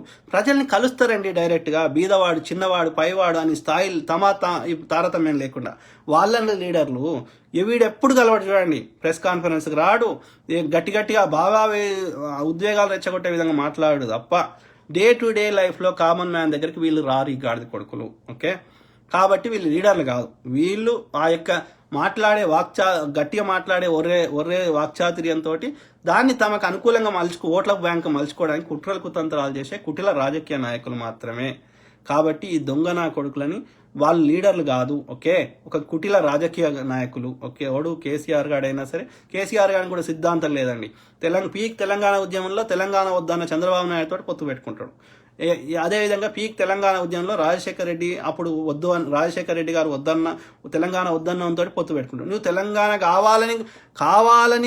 కావాలని పోరాటం చేసిన పార్టీ, తెలంగాణ రాష్ట్ర సమితి, తెలంగాణ రాష్ట్రమే మా ధ్యేయమని పెట్టినటువంటి, తెలంగాణ కోసం పెట్టిన పార్టీ, తెలంగాణ వద్దంటున్న వాళ్ళతో నువ్వు ఎట్లా పొత్తు పెట్టుకుంటావురా? అంటే that shows he wants only, వాడికి అధికారం కావాలి, ప్రజల మీద ప్రేమ లేదు. ఓకే, అందుకే అంటున్నా కేసీఆర్ మంచోడు అంటలేను, కానీ కేసీఆర్ని విమర్శిస్తే ఏం లాభం? ఎవరికి చేస్తున్నాం? బీజేపీని అధికారంలోకి తెస్తున్నాం. అంటే ఒక చిన్న దొంగను చంపేసి పెద్ద దొంగను తెచ్చి కూర్చొని పెడితే ఇంకా కొంచెమైనా జరిగే ఇది కూడా ఉండదు. అంటే వాడిని తెచ్చి పెడతామా? కాబట్టి కేసీఆర్ని విమర్శిస్తలేము. ఓకే, అంతే తప్ప కేసీఆర్ మంచోడని చెప్తలేనండి. ఓకే, కాబట్టి బీజేపీ ఇంకా వరస్ట్, కేసీఆర్ కంటే వరస్ట్. ఓకే, వాడు రఘునందన్ గాడు, వాడు దుబ్బాక ఎలక్షన్స్ ఎన్ని ప్రామిసెస్ చేసిండండి? ఇప్పటివరకు చెప్పండి, ఏం చేసిండు వాడు దుబ్బాకి? వాడు ఏం చేయడు. ఓకే, కరెక్ట్గా రేపు ఎలక్షన్స్ అనగా దుష్ప్రచారం చేస్తారు, లేదంటే వాడు బండి సంజయ్ గాడు ఏదైనా కొట్లాట పెట్టిస్తాడు అక్కడ, ఫ్రీగా అడ్వర్టైజ్మెంట్ చేసి, లేకపోతే అక్కడ ఏదన్నా అల్లకల్లోలం చేస్తాడు, పొరగాళ్ళని పంపిస్తాడు. వాడిని కాలబెట్టిండు. ఇప్పుడు వాడికి పాపం కార్యకర్త కాలబెట్టుకొని చచ్చిపోయిండు మన దుబ్బాక ఎలక్షన్ టైంలో. వాళ్ళకి ఏమైనా కంపెన్సేషన్ ఇచ్చిండా అండి ఈ బండి సంజయ్ గారు? కేంద్ర ప్రభుత్వం నుంచి ₹1 కోటి తెచ్చిచ్చిండా అండి? ఇది పరిస్థితి. కాబట్టి బీజేపీ వరస్ట్. కాబట్టి ఆ పెద్ద దొంగని తెచ్చి కూర్చుండబెట్టడం ఇష్టం లేదు, కాబట్టి ఈ చిన్న దొంగని విమర్శిస్తలేం. ఓకే, కానీ ఇద్దరు దొంగలే. కాబట్టి ఫస్ట్ మన తెలుగు రాష్ట్రాలు, సౌత్ ఇండియాలో బీజేపీ అనేది చచ్చినా రానియొద్దండి. ఓకే, దానంత వరస్ట్ లేదు. ఒక్క వరద సహాయం చేయదు, ఏ రకంగా ఒక కొత్తది కట్టలేదు, ఏమి కొత్త హైవేలు లేవు. ఓకే, స్మార్ట్ సిటీలు లేవు, ఏది లేదు. మళ్ళీ మీదకి వెళ్ళి మననే సేవ చేయించుకుంటాడు, వాడు మననే పని చేయించుకుంటాడు. గంటలు కొట్టు, లేకపోతే స్వచ్ఛ భారత్ ఇచ్చేయి, లేకపోతే ఇంకోటి అజ్జేయి, ఏదో ఒకటి పని చెప్తాడు మనకే. ఓకే, కాబట్టి దొంగ నా కొడుకున్నాడు. బీజేపీ పార్టీని లేకుండా చేసుకుందాం. Okay, comments. నమస్తే అన్నగారు. నమస్తే బ్రదర్. ఏమంటున్నాడు? ఏముందన్నా ఇప్పటికీ హోల్సేల్గా అమ్ముతుండు. అదే brother, G Ravinder Reddy. So అదే మరి ఏం చేద్దాం. కాబట్టి 2014లో వాడు మొన్న 20లో గెలవకపోతుండే. 14 అంటే ఎంత? 4, 5, 19లో గెలవకపోతుండే. వాడు పుల్వామా అటాక్ చేసి ఆ సెంటిమెంట్ రెచ్చగొట్టి మళ్ళీ గెలిచిండు. దానికి తోడు రాహుల్ గాంధీని పప్పు అనేది ఎందుకంటే వీడు ఆల్టర్నేటివ్ లేదు కాబట్టి మళ్ళీ మోడీ గాంధీకే ఓటు వేసే పరిస్థితి తీసుకొచ్చిండు. అంటే 2 చేసిండ్రు వాళ్ళు. ఒకటేమో రాహుల్ గాంధీ మీద దుష్ప్రచారం చేయడం, పప్పు అని. రెండోది ఏంటి అంటే ఈ యొక్క పుల్వామా అటాక్ చేయడం. కరెక్ట్ ఎలక్షన్స్ ముందే అయింది చూడండి. సో కాబట్టి అట్లా గెలిచిండు. లేకపోతే వాడు గెలకపోతుండే మన 2019లో. ఎందుకు గెలకపోతుండే అంటే వాడు డిమానిటైజేషన్ తెచ్చి చాలా నాశనం చేసిండు, చాలా కోపం ఉండే ప్రజలకి. తర్వాత GST తెచ్చిండు. ఓకే, రఫాయల్ స్కామ్ చేసిండు, ఓకే, రకరకాలుగా ఇది చేసిండు కాబట్టి ప్రజల కోపం ఉండే. దాన్ని దృష్టి మరల్చడానికి రెండు వాడుకున్నాడు. ఒకటి పుల్వామా అటాక్, రెండోది రాహుల్ గాంధీని పప్పు అని ముద్ర వేయడం. ఓకే, అక్కడ ఆల్టర్నేటివ్ లేదు కాబట్టి ప్రజలు ఏం చేస్తారు, వీనికే ఓటేస్తారు. ఆ పరిస్థితి తీసుకొచ్చిండు. ఓకే, కేసీఆర్ గారు కూడా గెలకపోతుండే వాడు ముందస్తుకు పోయిండు 6 నెలల ముందు. దానికి తోడు వాడు ఏం చేసిండు, ఆ యొక్క రజత్ కుమార్ గారికి 42 ఎకరాల భూమి ఇచ్చి ఆ యొక్క ఆఫ్టర్ 3 PM తర్వాత అన్ని ఓట్లు వేయించుకున్నాడు. అందుకే వాడు 3 PM దాకా ప్రతి పర్సంటేజ్ చెప్పిన గాడిద కొడుకు 3 PM నుంచి 24 hours దాకా చెప్పడు వాడు. ఓకే, సో వానికి ఎందుకు 24 కోట్ల 42 ఎకరాలండి ఎంత చెప్పండి, కోటి 10 ఒక ఎకరం 10 కోట్లు వేసుకున్నా 400 కోట్లు. ఓకే, సో దొంగదారులు గెలిచిండ్రు. ఓకే, ఈ ఈవీఎంలను ఎట్లా కంట్రోల్ చేస్తున్నారు. లేకపోతే జగన్ గారికి అంత మెజారిటీ వచ్చి చంద్రబాబు నాయుడుకి అసలే రాకుండా ఉండదు కదా అండి. అట్లీస్ట్ ఫేర్ గేమ్ ఉంటుంది కదా. ఓకే, ఆ గెలిచిన వాళ్ళని కూడా కాంగ్రెస్ వాళ్ళని తీసుకున్నాం, అది వేరే, అది ఇంకా దొంగ నా కొడుకు కేసీఆర్ గారు. వాడు తీసుకోకపోతే ఇవాళ కాంగ్రెస్ బీజేపీ ఎదగకపోతుండే. ఓకే, కానీ ఆంధ్ర ఎలక్షన్స్లలో చంద్రబాబు నాయుడుకి ఎందుకు వస్తాయండి, చంద్రబాబు నాయుడికి అట్లీస్ట్ వీనికి గెలిచినా కానీ 60 వచ్చినా కానీ వానికి 40 అయినా రావాలి కదా సీట్లు. 60 వీనికి వస్తే 40 సీట్లు అని చంద్రబాబు నాయుడుకి రావాలి కదా. వాడు ఏది మంచి అమరావతి కట్టడానికి ట్రై చేసిండు, ఏదో కంపెనీలు తెచ్చిండు. అంత వరస్ట్ కాదు కదా. ఆంధ్రాలకైతే ఇంత చేసిండు కదా చంద్రబాబు నాయుడు. తెలంగాణలో చేసిండు, ఆంధ్రలో కూడా చేసిండు కదా. వానికి అసలే రాకుండా ఓన్లీ జగన్ గారికి ఎట్లా వస్తాయండి మొత్తం సీట్లు చెప్పండి. సో ఈవీఎంల ద్వారా వీళ్ళు మేనేజ్ చేస్తున్నారు. ఓకే, అందుకే జగన్ గారు ఏం చేస్తాడు, పోయి ఆ యొక్క మోడీ కాళ్ళు మొక్కుతాడు, కేసీఆర్ దగ్గరికి వచ్చి వాణి ఆలింగనాలు చేసుకుంటాడు, వాళ్ళు అయ్యని తిట్టినా కానీ. ఓకే, వీళ్ళిద్దరిని దోస్తీ చేసుకుంటాడు. ఓకే, అందుకే చూడండి వాడు ఎలక్షన్ ముందు పోయి ఆ అంటే వీళ్ళు ఈవీఎంలు కంట్రోల్ చేస్తున్నారు కేంద్ర ప్రభుత్వం. ఓకే, అందుకే కేసీఆర్ గారు మన జిహెచ్ఎంసీ ఎలక్షన్స్లో ఈవీఎంలు లేకుండా పోయిండు. ఈవీఎంలు ఉంటే మళ్ళీ బీజేపీ వాడు ఏమైనా చేస్తాడని భయం. వాడు ఎన్ని చేసినా వీళ్ళు చేసిన కుట్రలు కుతంత్రాల్లో వాడు గెలవలేకపోయిండు. ఓకే, కాబట్టి ఈవీఎంలని వీళ్ళు ఏదో చేస్తున్నారు, బీజేపీ వాళ్ళు ట్యాంపరింగ్ చేస్తున్నారు. అది ఎట్లా చేస్తున్నారు, ఏం చేస్తున్నారు నాకు తెలియదు కానీ but they are doing it. Supreme court అండి ఇండిపెండెంట్గా పిల్స్ వేస్తే అన్ని తీసుకొని విచారించేది. ఇలా సుప్రీంకోర్టు నామమాత్రమైందండి. ఏ విచారణకు రావండి, ఏ విచారణ చేయండి.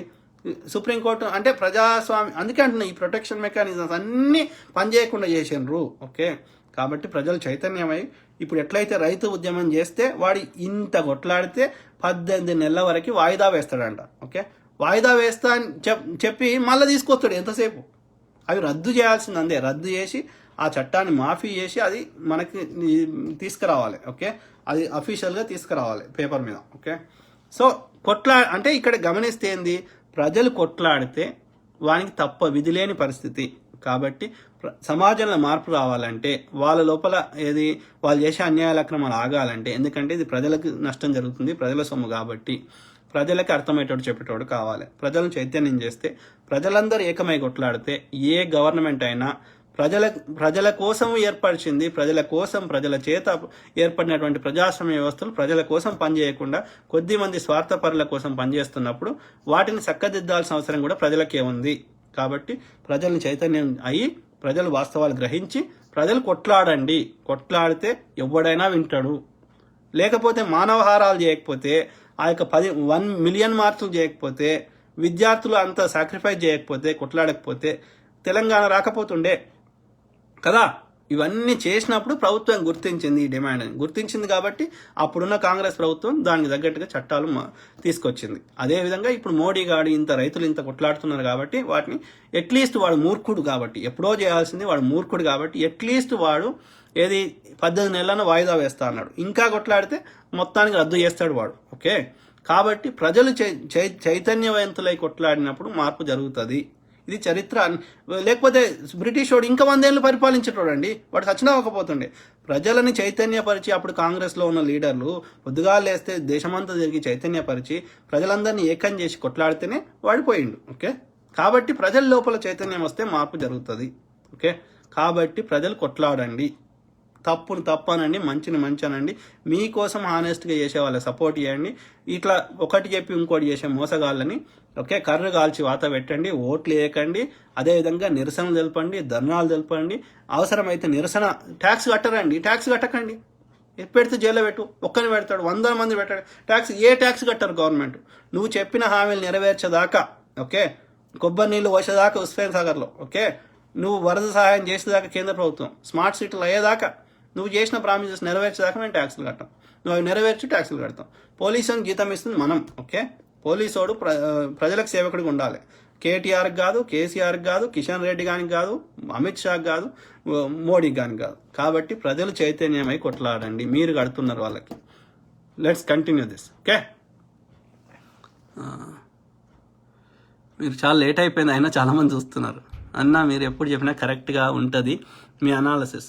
ఎందుకు ఉంటుంది అంటే నాకు ఎలాంటి స్వార్థం లేదు కాబట్టి. ఓకే, ఎవరు అరుణ్ ఆరు. ఓకే, నాకు ఎలాంటి ఇది లేదు బ్రదర్, నాకు ఇదో కావాలని లేదు. ఓకే, ఏం చేసుకుంటారండి? పదవులైనా డబ్బులైనా ఏం చేసుకుంటాం? అందరం పోతామండి ఒకరోజు, ఈ శరీరం పడిపోతుంది. కాబట్టి మన ఒక్కరమే మంచుకుండాలనుకోవద్దు, అందరు బాగుండాలని కోరుకోవాలి. మనకు అప్పుడు స్వతంత్రం వచ్చినప్పుడు కానీ అంతకుముందు వాళ్ళు కూడా ఇట్లనే అనుకుంటే, ఇప్పుడు మోడీ కానీ లెక్క కేసీఆర్ లెక్క ఆలోచించుంటే ఇండియా ఈ మాత్రం డెవలప్ అయ్యేదా అండి? ఇండియాలో ఈ మాత్రం తినడానికి తిండి ఉంటుండేనా అండి? బక్కగా అప్పుడు ఉన్నట్టే ఉంటుండే కదా, బట్టలు లేకుండా గుడిసెలలో ఉంటుండే కదా అప్పుడు. ఈ అన్నిటి చిన్నవాడికి పెద్దవాడికి ఇబ్బంది పెట్టాలి కదా. వాళ్ళ ప్రజలందరికీ యోగక్షేమాలు ఆశించే వాళ్ళు అవన్నీ స్థాపించారు కదా. రోడ్లు కట్టినరు, రైల్వేలు పెట్టినరు, ఇది ఇన్ఫ్రాస్ట్రక్చర్ బిల్డ్ చేసినరు కదా. అప్పుడున్న మహనీయులు పొద్దుగాలు వేస్తే కష్టపడ్డారు కదా. మీరు ఎవరి జీవిత చరిత్రను చూడండి, ఏ మహనీయుడని చూడండి. సిద్ధాంతాలు వేరుండొచ్చు కానీ, ఓకే, ఐడియాలజీ పరంగా వేరుండొచ్చు కానీ ఏ మహనీయుడు సుఖపడలేదండి. అంబేద్కర్ గారు పొద్దుగాలు వేస్తే వాళ్ళ కమ్యూనిటీ గురించి ఆయన కొట్లాడిండు. ఓకే, ఆయన ఏం కోట్లు సంపాదించుకోలేదు. ఎవరైనా చూడండి, ఏ మహనీయుని చరిత్ర చూడండి, వల్లభాయ్ పటేల్ గారు చూడండి, భగత్ సింగ్ గారు ప్రాణాలు అర్పించారు. మరి వాళ్ళందరితో పోలిస్తే మనం ఏం చేస్తున్నామండి? భగత్ సింగ్ గారు 19-year-old కిడ్. ఓకే, దేశం ఉరికంబానికి ఎక్కిండండి. అల్లూరి సీతారామరాజు గారు, ఎవరి చరిత్రను చూడండి, ఎవరి మహనీయుడు. అది ఆయన పేరేంది, ఆదిలాబాద్లో ఆయన పేరు నాకు గుర్తుకొస్తలేదు, గోండూరు నాయకుడు. సో ఎవరి చరిత్ర చూసినా వాళ్ళ త్యాగాల ముందు మనం చేస్తుంది ఎంత అండి? నథింగ్. ఎందుకోసం? నేను ఒక్కడనే సుఖంగా ఉండాలి, అందరూ మంచిగా ఉండాలని కోరుకోవాలి. అదే చెప్పొస్తారండి, అదే చెప్పొస్తాడు. ఎలక్షన్స్ రాగానే చూడండి, కేసీఆర్ గాడు, మోడీ గాడు ఏం చెప్తారు? మరి నువ్వు చెప్పిన దానిలో మొత్తం సాధ్యం కాకపోవచ్చు, నేను ఒప్పుకుంటా. అట్లీస్ట్ 50%, సగం. నువ్వు చెప్పిన 100 ప్రామిసెస్లో ఒక 40, ఒక 50 అంటే ప్రజలు అంత అమాయకులా, అంత ఎడ్డోళ్ళా? ఎట్లున్నావురా? నువ్వు ఏడైతే పుట్టినావో, నువ్వు ఏ ప్రాంతంలో పుట్టినావో అదే గడ్డ మీద అక్కడి ప్రజలు పుట్టినప్పుడు నీ తోటి ప్రజల మీద నువ్వు ఎట్లా మోసం చేయబుద్ధి అవుతుంది? నీకున్న తెలివితేటలల్లా నీకు 100 జిత్తులు, నక్క జిత్తులు ఉంటే అందులో 10% అన్న ప్రజలకు ఉంటాయి కదా. నీ యొక్క జిత్తులను గమనిస్తున్నారు కదా. కాబట్టి ఏముందండి, సింపుల్. ప్రజలకి ట్యాక్సులు కట్టలేదు అనుకో, ఎట్లా ఇస్తారా? వాడు పోలీసోడు, ఇప్పుడు పోలీసోడు వారికి కేసీఆర్ గానికో మోడీ గానికో గులాంగిరి చేస్తారు కదా. ప్రజలు ట్యాక్స్ కట్టకపోతే మీరు వాళ్ళకి జీతం ఎట్లా ఇస్తారా చెప్పండి? అయిపోయా. ప్రజలకి ఐకమత్యం లేకపోతేనే ఇవన్నీ వాళ్ళు చెలరేగుతున్నారు. మన మధ్యలో కులము, మన మధ్యలో మతము, మన దగ్గర మనకు కొట్లాటలు పెట్టిస్తేనే వాళ్ళు దోసుకోగలుగుతున్నారు. మన లోపల ఐకమత్యం వచ్చిన రోజు వాళ్ళ ఆటలు సాగాయి. కాబట్టే మనకి మీడియాని కంట్రోల్ చేసి వాడు అంత మంచిగా పచ్చగా ఉందని చూపెడతాడు. ఓకే, వాళ్ళు మోడీ ఏది చేసినా మంచిగా చేస్తున్నారు అంటారు. మోడీని ప్రశ్నించారు, కేసీఆర్ గారిని ప్రశ్నించారు ఈ మీడియా. కానీ అధికారం లేని కాంగ్రెస్ పార్టీని మాత్రం ఇష్టం ఉన్నట్టు విమర్శిస్తారు కదా. అధికారం ఉన్నోని పనిచేయించడానికి పనిచేయాలి ఈ సంస్థలని. కాబట్టి అది నేను ఎందుకు కరెక్ట్ చెప్తున్నా అంటే, నాకు ఎలాంటి ఎక్స్పెక్టేషన్స్ లేవు, ఇది కావాలి అని లేదు. ఓకే, ఒక మహనీయులు ఎట్లయితే మన దేశం కోసం సేవ చేసినారో వాళ్ళతో పోలిస్తే నాలాంటి వాడు చేస్తుంది నథింగ్. ఓకే, వాళ్ళందరికీ మనం రుణపడి ఉండాలి. వాళ్ళు అప్పుడు పెట్టినయే మనం ఇప్పుడు ఫలితాలు అనుభవిస్తున్నాం.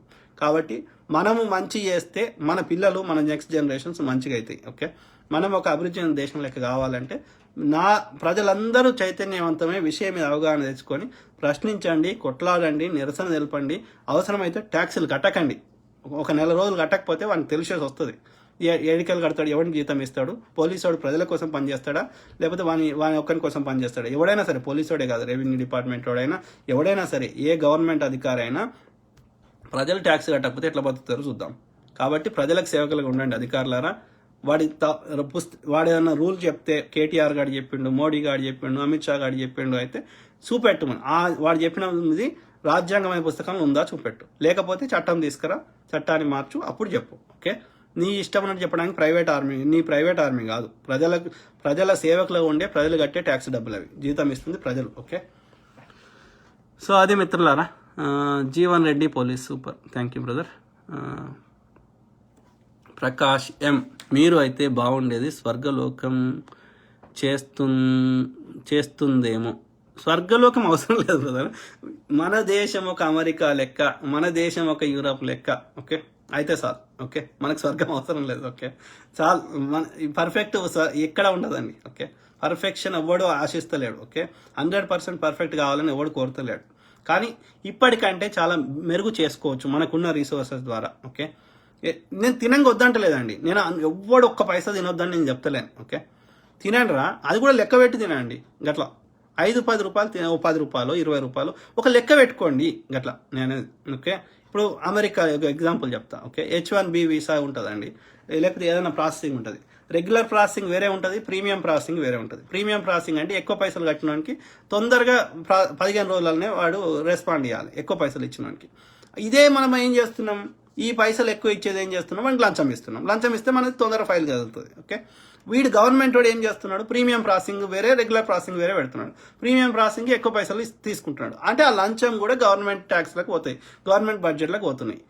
నేనేమంటున్నా, ఏదున్నా ఫేర్గా చేయండి గట్లా, ఏదున్నా తినండి. మీరు రాజకీయాలకు వచ్చేది సేవ చేయడానికి కాదు. ఓకే సేవ అని చెప్తున్నప్పటికీ ఎంతో కొంత 20 కోట్లు ఖర్చు పెట్టినవాడు 100 కోట్లు సంపాదించాలనుకుంటున్నాడు. 100 కోట్ల దగ్గర ఆగురా, 100 కోట్లు సంపాదించుకుంటే 20 దగ్గర 40 సంపాదించుకో, 60 సంపాదించుకో, ఎవడొద్దంటలేను. ఓకే నేను 100% ఒక్క పైసా ఎవడు తినొద్దని చెప్తున్నాను. బట్ దాన్ని కూడా ఫేర్ చేయండి, ఒక లెక్క పెట్టండి, ఒక లెక్క పెట్టి తినండి. ఒక 100 రూపాయల ప్రాజెక్ట్ రిలీజ్ అయితే ఓకే 100 కోట్లు రిలీజ్ అయితే 20 కోట్లు లెక్క పెట్టి 120 కోట్లు రిలీజ్ చేస్తారు. ఓకే 120 కోట్లలో 20 కోట్లు తినండి, ఆ 100 కోట్లు మాత్రం తినకండి. ఇక అట్లా కాకుండా ఏమవుతుంది, 120 కోట్లు రిలీజ్ చేసినా 200 కోట్లు రిలీజ్ చేసినా ఆడ 10-20 కోట్లే ఖర్చు పెడుతున్నారు, మిగతా 70-80 కోట్లు తింటున్నారు. తినడం వల్ల అక్కడ నాణ్యత లోపిస్తున్నది. లేకపోతే ఆడ 100 కోట్లు ఖర్చు పెడితే 500 కోట్లు దాని ఎస్టిమేషన్ పెంచుతున్నారు. ఓకే కేసీఆర్ గారు చూడు, కాళేశ్వరం ప్రాజెక్ట్ తీసుకో, ఏదన్నా తీసుకో, ఆడ జరిగేదానికి 5 times 10 times ఎక్కువ పెంచుతున్నారు. అది కరెక్ట్ కాదంటున్నా. మీరు ఫేర్గా తినండి. ఓకే 100 కోట్లలో 20 కోట్లు తింటే ఫేర్. ఓకే 80 కోట్లు మాత్రం ఆ పనులు కావాలి. ఓకే అది నేను కోరుకుంటున్నా. ఇప్పుడు డబుల్ బెడ్రూమ్ ఇల్లు కడుతుంది, అది కూలితే ఎవడు కావాలి, ఎందుకు కట్టుడు మరి, గా నాణ్యత లేని కట్టుడు ఎందుకు కట్టుడు, తింటే తినరా. ఇప్పుడు 100 కోట్లు రిలీజ్ చేసినాం ఆ యొక్క డబుల్ బెడ్రూమ్లకి, మంచి గట్టు, బెస్ట్ క్వాలిటీ గట్టు. ఓకే ఆ 100 కోట్లలో తినకు, దాని మీదకి వెళ్ళి కమిషన్ నీకు 20 కోట్లు అడిషనల్గా రిలీజ్ చేయి, ఆ 20 కోట్లు మీ ఎవడోనికి తగ్గట్టుగా వాడిని తినండి, ఎవడొద్దు అంటున్నాడు. ఏదన్నా ఫేర్గా చేయండి, తినేది కూడా ఓపెన్గా చేయండి. అంతేగాని 100 కోట్లు రిలీజ్ చేస్తేవి 40 కోట్లు ఆడ సిమెంట్ వేసే దగ్గర ఇసుక పోస్తేవి, మీదికి వెళ్ళి ఏమో ఒక లేయర్ గట్టిగా వేస్తేవి, లోపలంతా ఇసుక పోస్తేవి. ఓకే రేపు కూలదు అది, మీది లేయర్ ఎంతసేపు ఉంటుందండి, మీది లేయర్ రేపు వర్షానికో రేపు ఎండకో దేనికో మీది లేయర్ పోయింది అనుకో, ఇసుక మీద ఇల్లు నిలిచి ఉంటుందా, కూలిపోదా, కూలిపోతే ఎంతమంది ప్రాణాలు పోతాయి. మరి నువ్వు కట్టిన అంటే 100 కోట్లు నాశనం చేస్తున్నావు, మళ్ళీ కూలిన దాన్ని మళ్ళీ కట్టడానికి మళ్ళీ ఇంకో 100 కోట్లు కావాలి. అంటే 200 ఎగ్జాంపుల్ చెప్తున్నా, అంటే 100 కోట్లలో అయ్యేది 20 కోట్లు తినడానికి పోయేది, నువ్వు అది ఆ పెట్టిన పైసలు పోతున్నాయి, మళ్ళీ మీదికెళ్ళి అడిషనల్ మళ్ళీ ఒక 100 కోట్లు ఖర్చు అవుతున్నాయి, అయినప్పటికీ నాణ్యత లేకుండా పోతుంది, ప్రజల ప్రాణాలు పోతున్నాయి. అట్లా వద్దు అంటున్నా.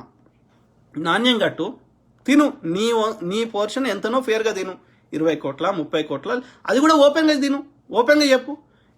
ఎవడు ఫ్రీగా చేస్తలేడు సర్వీస్, మేము ఈ 10% తింటాం 20% తింటాం, ఓపెన్గా చెప్పు పబ్లిక్కి, ఎవడొద్దన్నాడు. ఇప్పుడు అమెరికాల గవర్నమెంట్ ప్రీమియం ప్రాసెసింగ్ చేసి మన దగ్గర ఇచ్చే లంచం బదులు వాడు ప్రీమియం ప్రాసెసింగ్ చేస్తున్నాడు. అంటే ఆ లంచం పైసలు కూడా గవర్నమెంట్కి చెందుతున్నాయి కదా. ఆ గవర్నమెంట్కి వస్తే బడ్జెట్లో వస్తే ఆ పైసలతోటి మనకు ఏది గవర్నమెంట్ హాస్పిటల్ కట్టుకోవచ్చు, లేకపోతే పిల్లలకు చదువుకున్న పిల్లలకి ఉద్యోగాలు ఇవ్వచ్చు, లేకపోతే ఇంకేదైనా ఏదైనా ప్రజలకు ఒక ఎడ్యుకేషన్ ఇన్స్టిట్యూట్ పెట్టుకోవచ్చు, ఒక రోడ్డు కట్టుకోవచ్చు, ఒక రైల్వే సిస్టమ్ పెట్టుకోవచ్చు, ఏదైనా మంచి చేసుకోవచ్చు కదా. ప్రజలు ఎందుకు కడతారా నీ ట్యాక్సులు, తిన్న దగ్గర కడతావా కాదన్నా. ఇప్పుడు నువ్వు ఏ అన్న చెప్పినావో, ఇప్పుడు కాదు రేపు పొద్దున రోడ్డు మంచిగా కట్టకపోతే గుంతలుంటే నువ్వేమనుకుంటావు, బండి ఫాస్ట్గా పోతుంది అనుకోడు, వాడు ఆయనతో నువ్వు గుంత ఉండే, నువ్వేమో మెల్లగా స్లో అవుతుంది, వెనుకోడు వచ్చేటేమో అట్లే ఫాస్ట్గా వచ్చాయి, నీకు గుద్దడా అండి, నీకే కదండి. రోడ్డు నాణ్యత లేకపోతే ఆ యొక్క వెనుకొచ్చినోడు నీకు గుద్దడా చెప్పండి, ఎవరికి నష్టం జరుగుతుందండి. ఇప్పుడు మంచి రైల్వే సిస్టమ్ ఉందనుకో, ట్రైన్ సిస్టమ్ ఉందనుకో, లోకల్ ట్రైన్, అది మంచిగా పోతాం, ట్రైన్లో ఎక్కుతాం, మనం ట్రైన్లో కూర్చుంటే పుస్తకం చదువుకోవచ్చు. నువ్వు బైక్ మీద ఎక్కితే పొల్యూషన్ వచ్చే, నీకు పెట్రోల్ ఖర్చు వచ్చే, దాని బదులు 5-10 రూపాయలు పెట్టుకొని ఆ ట్రైన్లో పోతే నీకు సౌండ్ పొల్యూషన్ ఉండదు, ఎయిర్ పొల్యూషన్ ఉండదు, రోగాలు రావు. మళ్ళీ ఆ ట్రైన్లో కూర్చున్నంత పుస్తకం చదువుకోవచ్చు, నీకు నచ్చిన పని చేసుకోవచ్చు, మళ్ళీ నీకు ఖర్చు తక్కువ అవుతుంది. మరి మంచి ట్రైన్, ఈ పైసలతో మంచి ట్రైన్ సిస్టమ్ కట్టు అంటున్నా. యూరోప్లో అన్ని ట్రైన్ సిస్టమే ఉంది కదా. గ్రీనరీ పెట్టుకుంటే, మంచి గ్రీనరీ ఉంటే, పొల్యూషన్ రాకపోతే, రోగాలు రాకపోతే నీకు డాక్టర్ బిల్లులు కావు. ఈ 60 ఏళ్ళే బతికేది అడ్డమైన రోగాలతోటి 100 ఏళ్ళు బతుకుతాం. నాకేమన్నా ఏమని అడుగుతున్నా? నేనేం తప్పు చెప్తున్నా? నాకు అర్థం కాదు. ఇక ఇదే అభివృద్ధి చెందిన దేశాలు మంచుకున్నాయనే కదా. ఎవరు చూడండి, మిడిల్ క్లాస్ వాళ్ళు ఎవరైతే ఇండియాలో ఉన్నారో, ఎవరు ఈ రాజకీయ నాయకుల పిల్లలు కానీ లేకపోతే ఈ మిడిల్ క్లాస్ పిల్లలు కానీ ఎడికి పంపిస్తారండి? అమెరికావో లేకపోతే లండన్ ఓ ఇంకో దగ్గరవో నా పిల్లలు విదేశాల్లో ఉండని అంటారు. ఎందుకు ఉండాలండి? ఇండియా మంచుకున్నాక ఇండియాలోనే ఉండాలని కోరుకోవాలి కదా. ఎందుకైంది? అమెరికాలో మనకంటే ఏదో ఇన్ఫ్రాస్ట్రక్చరో, మనకంటే గ్రీనరీయో, మనకంటే ఏదో అక్కడ ఉన్న చట్టాలో ఏదో ఒకటి మంచుకున్నట్టే కదా, రైట్? యూకేలో మనకంటే మంచుకున్నట్టే కదా. మరి గట్ల గాడికేడుకో పంపించి ఎవడు లేని దగ్గరికి మన పిల్లల్ని పంపించే బదులు గా వ్యవస్థలో గాడి ఏమేమి ఉన్నాయో గవి కూడా మనం కట్టుకుంటే అయిపోయాయి కదా. మన ఇంటి ముందు, మన కళ్ళ ముందరనే మన పిల్లలు ఉంటారు కదా కదా. గదే కట్టుకోమని చెప్తున్నా. వాళ్ళు కూడా మన లెక్కనే చేసి ఉంటే, మరి వాళ్ళ ట్యాక్సీలు కట్టిన డబ్బులన్నీ వాళ్ళు కూడా ఎవడో ఒకటి తిని ఉంటే, మరి ఇవాళ ఆ దేశాలు కూడా మన లెక్క, ఆఫ్రికా దేశం లెక్క, పాకిస్తాన్ లెక్క ఉంటే, మన పాకిస్తాన్కి పోమని చెప్తలేం కదా. మన పిల్లల్ని ఆఫ్ఘనిస్తాన్ పోయి ఉండిపోరా అని చెప్తలేం కదా. మన పిల్లల్ని ఆఫ్రికా దేశాల్లో ఉండమని చెప్తలేం కదా. అమెరికావో, యూరోప్వో, లండన్ ఓ అని చెప్తున్నాం కదా. అభివృద్ధి చెందిన దేశాలకే పోమని చెప్తున్నాం కదా. ఈవెన్ దుబాయ్ కూడా వద్దంటున్నాం కదా. లేబర్ వాళ్ళు పోతున్నారు కానీ మన పిల్లల్ని ఏడికి పంపిస్తున్నారు? చదువుకున్నైనా ఎవరైనా కానీ అభివృద్ధి చెందిన దేశాలకి. మనం కూడా గట్లయితే అయిపోయాయి కదా. ఎట్లా సాధ్యమండి? ఒక ఇండివిజువల్ కట్టలేడు కదా పైసలు. ఎట్లా సాధ్యం? లక్షల కోట్లు కావాలి ఏదైనా కట్టాలంటే. ఎక్కడివి? ప్రజలందరి సొమ్ము ఏడు ఉంటుంది. ఆ లక్షల కోట్లు ఏడున్నాయి? 2 లక్షల కోట్ల బడ్జెట్ స్టేట్ది, దేశంది 22 లక్షల కోట్ల బడ్జెట్. ఏదైనా కట్టాలంటే ఎక్కువ పైసలు కావాలి. నీ చిలకలు నా చిలకలు వస్తాయా? ప్రజలందరూ ఎందుకు కడుతున్నారు? అందుకోసమే. కాబట్టి వాడు పని చేయమని అడుగుతున్నాం. నాకేమో నీమంటే మీరు తప్పు పట్టండి కదా. తినండి, ఓపెన్గా తినండి, 10-20 రూపాయలు తినండి, 80 రూపాయలు ప్రజలకు చెందేటట్టు చేయండి. అదే చేసింది గత ప్రభుత్వం. ఆ గత ప్రభుత్వాలు ఇప్పుడున్న ప్రభుత్వాలకి చేసి ఉంటే ఈ మాత్రం కనిపించిన అభివృద్ధి జరిగేది కాదండి.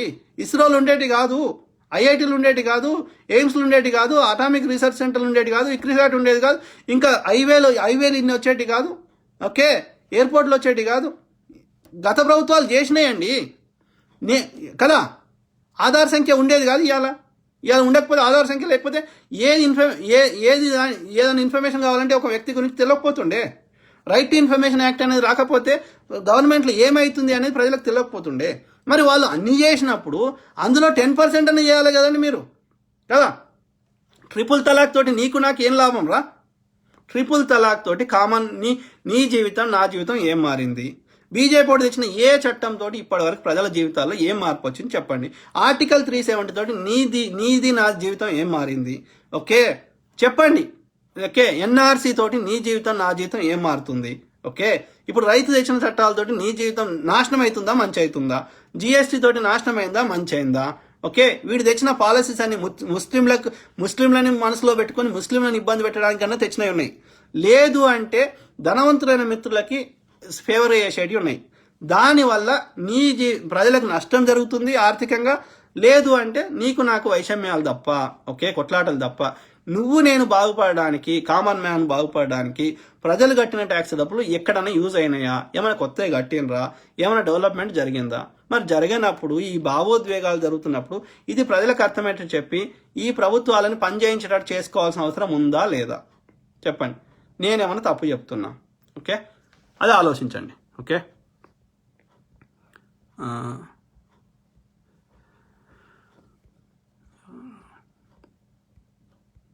ఓకే. మధు కే రెడ్డి, మోడీ మొదటి ప్రధానమంత్రి అయి ఉంటే మన దేశం ఆఫ్ఘనిస్తాన్లా, టిబెట్లా దేశంగా మారేది. Correct sir, totally agree. Okay, Madhu K Reddy అమెరికాలో ఉంటాడు. ఓకే, తెలంగాణ డెవలప్మెంట్ ఫోరం ఇది. సో ఓకే, నేనే కాదు చాలామంది ఇంటెలెక్చువల్స్ అదే చెప్తున్నారు. కాబట్టి మోడీ దుర్మార్గుడు. ఓకే, వాని ఉచ్చులో పడొద్దు. మనం తెలంగాణ ప్రజలందరికీ అర్థమయ్యేటట్టు చెప్దాం, ఆంధ్ర ప్రజలకు చెప్దాం, మన తెలుగు వచ్చే ప్రజలకు చెప్దాం. ఓకే, మిగతా ప్రాంతాల్లో కూడా చెప్పే ప్రయత్నం చేద్దాం మనకున్న ఇది ఇంగ్లీష్ ద్వారా కానీ ఎట్లయితే అట్లా మనకు ఉన్న సాధ్యమైన కాడికి చెప్దాం. ఓకే, వీళ్ళ దుర్మార్గులను ఆవులు మనకి ఎప్పుడో ఉన్నాయి, హిందుత్వం మనకి ఎప్పుడో ఉంది, వీళ్ళు కొత్తగా కనిపెట్టలేదు. ఈ పార్టీలు ఆర్ఎస్ఎస్ తీసేసినా హిందుత్వం ఉంటుంది. ఓకే ఓకే, ఎవడు కన్వర్ట్ అట్లా చేసేటోని మీద చర్యలు తీసుకోమని చెప్తున్నాం. Good night brother. Okay, hi అన్న ప్రకాష్, హాయ్ బ్రదర్. గోపాల్ పటేల్ నారి నెహ్రూ గారు మోడీ గారు గిదేనా నీ సంస్కారం? గిదే. ఎందుకంటే కాదు, మీరు నెహ్రూ గారి మీద ఆయన ఏమైనా పాలసీస్ మీద విమర్శించారు చూడండి మీరు, మీ యొక్క అంధభక్తులు. ఓకే, అంటాం, ఇట్లనే అంటాం. కోపం వచ్చినప్పుడు కోపాన్ని వ్యక్తపరచడంలో అట్లనే మాట్లాడతాం.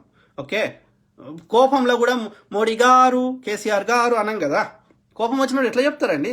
గాడే అంటాం. ఓకే, అట్లనే అంటాం. సో కాదు, మరి వాడు అన్ని ప్రామిజెస్ చేసి చేయకపోతే అనరా? సో నెహ్రూ గారి మీద ఏమని విమర్శిస్తారు? ఎయిడ్స్ వచ్చింది, అమ్మాయిలతో తిరిగిండు, గీదారా? అదేమన్నా వీడియో తీసుకురా. అది దరిద్రం ఏంటంటే, ఒక వీడియో పెడితేనన్నా ఇది ఫోటోలు ఎడిట్ చేయొచ్చండి. ఫోటోలు ఎట్లా కావాలంటే అట్లా మార్ఫింగ్ చేయొచ్చు. ఓకే, వీడియోలు అంత ఈజీ కాదు మార్ఫింగ్ చేయడం. కాబట్టి ఒక్క వీడియో అన్న తీసుకురండి. ఓకే, ప్లస్ ఆయన పర్సనల్ లైఫ్ రాది. ఒకవేళ నిజంగా తిరిగినా none of my business. Okay, unless వాడు తిరిగి ప్రతి ఆడామె ఇబ్బంది పడుతున్నది, ప్రతి ఆడామె తన బాధను చెప్తున్నది అంటే ఓకే, ఆ ఆడామె వచ్చి మనకు ఆయన వల్ల ఎవరైనా ఆడామె ఇబ్బంది పడ్డ ఆమె వచ్చి పబ్లిక్గా చెప్పింది, నాకు ఇట్లా వీడు ఇబ్బంది పెడుతున్నాడు అంటే మనము దాన్ని ఖండించాల్సిన అవసరం ఉంది. ఓకే, నీ దగ్గర ఆధారం లేదు, నీ దగ్గర ఒక వీడియో లేదు, మార్ఫింగ్ చేసిన ఫోటోలు, అది పర్సనల్ లైఫ్ గురించి మాట్లాడు తప్ప ఆయన పాలసీస్ మీద విమర్శిస్తున్నారా? నెహ్రూ గారి పాలసీస్ మీద కానీ, నెహ్రూ గారు చేసిన ఏదైనా డెసిషన్స్ కానీ ఒక్కటి విమర్శించారు. ఎంతసేపు పర్సనల్ విషయాల మీద, మోడీ ఎవరికో నెహ్రూ గారు ఎవరికో పుట్టిండు, ఎవరికో తమ్ముడు, ఎవరికో ఇది, వీడు ముస్లిమోడు, ఆఫ్ఘనిస్తాన్ నుంచి వచ్చిండ్రు, లేకపోతే ఫరూక్ అబ్దుల్లాకి తమ్ముడు, గివి. మరి దానికి ఏమైనా ఆధారాలు ఉంటాయండి? పర్సనల్ లైఫ్లో బురదలుడు తప్ప, లేని ఆధారాలకు బురదలుడు తప్ప ఎక్కడన్నా ఆయన నెహ్రూ గారు చేసిన ఏదైనా పాలసీ మీద విమర్శించినరా అంటే అక్కడనే దొంగ దొరికిపోయినరు. వీళ్ళు కావాలని పర్సనల్ లైఫ్లో లేని అబద్ధాలు క్రియేట్ చేసి మాట్లాడుతున్నారు. ఒక్క పాలసీ విధానం మీద వీళ్ళు మాట్లాడలేరు. ఓకే, గాంధీ గారు నిస్వార్థంగా దేశం కోసం సేవ చేసిన వ్యక్తిని, ఒక బ్యారిస్టర్ని, అంత కష్టపడ్డ వ్యక్తిని, ఒక ఎందుకు పనికిరాని గాడిద కొడుకు, వాడు థర్డ్ అటెంప్ట్ చేసి చంపిన గాడిద కొడుకుని, అది కూడా నాటు పిస్తోల్ తోటి చంపిన గాడిద కొడుకుని ఇవాళ వీళ్ళు మొక్కుతున్నారంటే వీళ్ళ యొక్క పరిస్థితి ఏందో అర్థం చేసుకోండి. వీళ్ళు ఎంత దుర్మార్గులో అర్థం చేసుకోండి. వీళ్ళకి అభివృద్ధి ఉండొద్దు. ఓకే, అది పరిస్థితి. అంటాం, అట్లనే అంటాం. మోడీ గాడే అంటాం. మోడీ గాడు ఎందుకు అంటామంటే, మోడీ గాడు వాడు చెప్పిన ప్రామిసెస్ చేసినప్పుడు 15 లక్షలు ఎట్లయితే జుమ్లా అని చెప్తున్నాడు కదా, జుమ్లా కాదు, 15 లక్షలు ప్రజల ప్రతి అకౌంట్లో వేసిన రోజు నేను మోడీ గాడనా. ఓకే, మోడీ గారు అంట. ఓకే, మనిషికి గౌరవం ఎప్పుడు ఇస్తాం? వాళ్ళు చేసిన ఎథిక్స్, మోరల్స్. ఓకే, వాళ్ళు గాంధీ గారిని అనం కదా అట్లా. ఓకే, శ్రీరామచంద్రుని అనం కదా, మొక్కుతాం కదా. ఎందుకు మొక్కుతున్నాం? వాళ్ళు శ్రీరామచంద్రుడు కాబట్టి మొక్కలేం. రామ పరిపాలన చేసిండు కాబట్టి, ఒక నియమానికి కట్టుబడి ఉన్నాడు కాబట్టి, ఒక సత్యం కోసము, తన తండ్రి తన యొక్క పినతల్లికి ఇచ్చినటువంటి వాగ్దానం కోసం 14 ఏళ్ళు వనవాసం చేసిండు కాబట్టి, ఒక నియమ నిబద్ధ ఒక అనుకున్న మాటకు సత్యహరిచంద్రుని అంటలేం కదా, గాడు అంటలేం కదా. ఎందుకని? ఆయన సత్యం కోసం ఎంతో కష్టపడ్డాడు, ఎంతో త్యాగం చేసిండు కాబట్టి వాళ్ళని గుర్తుపెట్టుకుంటున్నాం చరిత్రలో, వాళ్ళకి గౌరవం ఇస్తున్నాం. మనిషికి రూపాన్ని బట్టి కానీ, మనిషి యొక్క పొజిషన్ని బట్టి కానీ విలువ ఇవ్వం. ఓకే, మనిషి యొక్క అతని యొక్క ప్రిన్సిపల్స్, ఎథిక్స్, మోరల్స్కే విలువ ఇస్తాం. కాబట్టి నువ్వు నన్ను కొట్టి చంపమని అనం. శ్రీరామచంద్రుడు అని దేవుడనే మొక్కుతాను.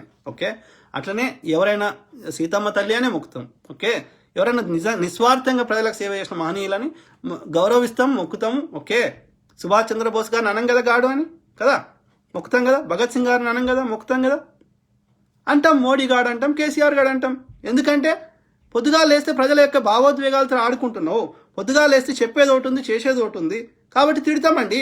రావణాసురుడు గారు అనం కదా, రావణాసురుడు గాడే అంటాం. ఓకే, ఎందుకు? వాడు బ్రాహ్మణుడు, రావణ బ్రహ్మ, వాడు చాలా తెలివి కల్లోడు. వాడి చాలా శివభక్తుడు, చాలా స్క్రిప్చర్ నాలెడ్జ్ ఉంది, ప్రతి ఆయుధాలు ఎట్లా వాడాలన్నా ఉంది. Is highly intellectual. రాముని కంటే అన్ని రకాలుగా పవర్ఫుల్ రావణాసురుడు. కానీ రావణాసురుడు గాడు అంటున్నాం, రావణాసురుడు గారు, రావణాసురుడు అని మొక్తలేం కదా. అసురుని ఏ రాక్షసుని మొక్కినామా అండి? దేవతల కంటే పవర్ఫుల్ ఉండే, వాళ్ళని చంపడానికి దేవుళ్ళు ఎంతో కష్టపడ్డారు. ఏ దేవుడు వాళ్ళని ఎందుకంటే వాళ్ళకి అడ్డమైన వరాలన్నీ తీసుకున్నారు. భస్మాసురుడు గారు అంటలేం కదా, తారకాసురుడు గారు అంటలేం కదా, గాడే అంటాం. వాడు ఎంత పవర్ఫుల్ అయినా, ఎంత టాలెంట్ ఉన్నా, సినిమాలో హీరోని మెచ్చుకుంటాం కానీ విలన్ గారు అంటాం మనం కదా, విలన్ గాడనే తిడతాం. కాబట్టి మీరు చేసే మంచి పనులు చేయండి, మెచ్చుకుంటాం. మోడీ గారు నిజంగా ప్రజల యొక్క జీవన విధానాన్ని మార్చండి, నిజంగా కట్టండి, ఏదన్నా నిజంగా ప్రజల జీవితాల్లో ఏదైనా మార్పు, నిజమైన మార్పు తీసుకురండి. ప్రతి ఒక్కరి అకౌంట్లో 15 లక్షలు వేయండి. ఆ దావుద్ ఇబ్రాహిం గారిని ఇండియాకి తీసుకొచ్చి వానికి సరైనటువంటి శిక్ష వేయండి. ఓకే, మీరు దేశం యొక్క అణ్వాయుధాలను పెంచండి. ఈ ఇంటర్ కాంటినెంటల్ బ్యాలిస్టిక్ మిజైల్ యొక్క ఇంకా చైనాని ఈ యొక్క దురాక్రమణలను ఆపండి. మీరు చేసిన మంచి పనులు చేయండి, మొక్కుతాం, మీరు పొగుడుతాం. ఏ పార్టీ అయితే ఏందండి కదా, మీరు మంచి చేస్తే పొగుడుతాం, మొక్కుతాం.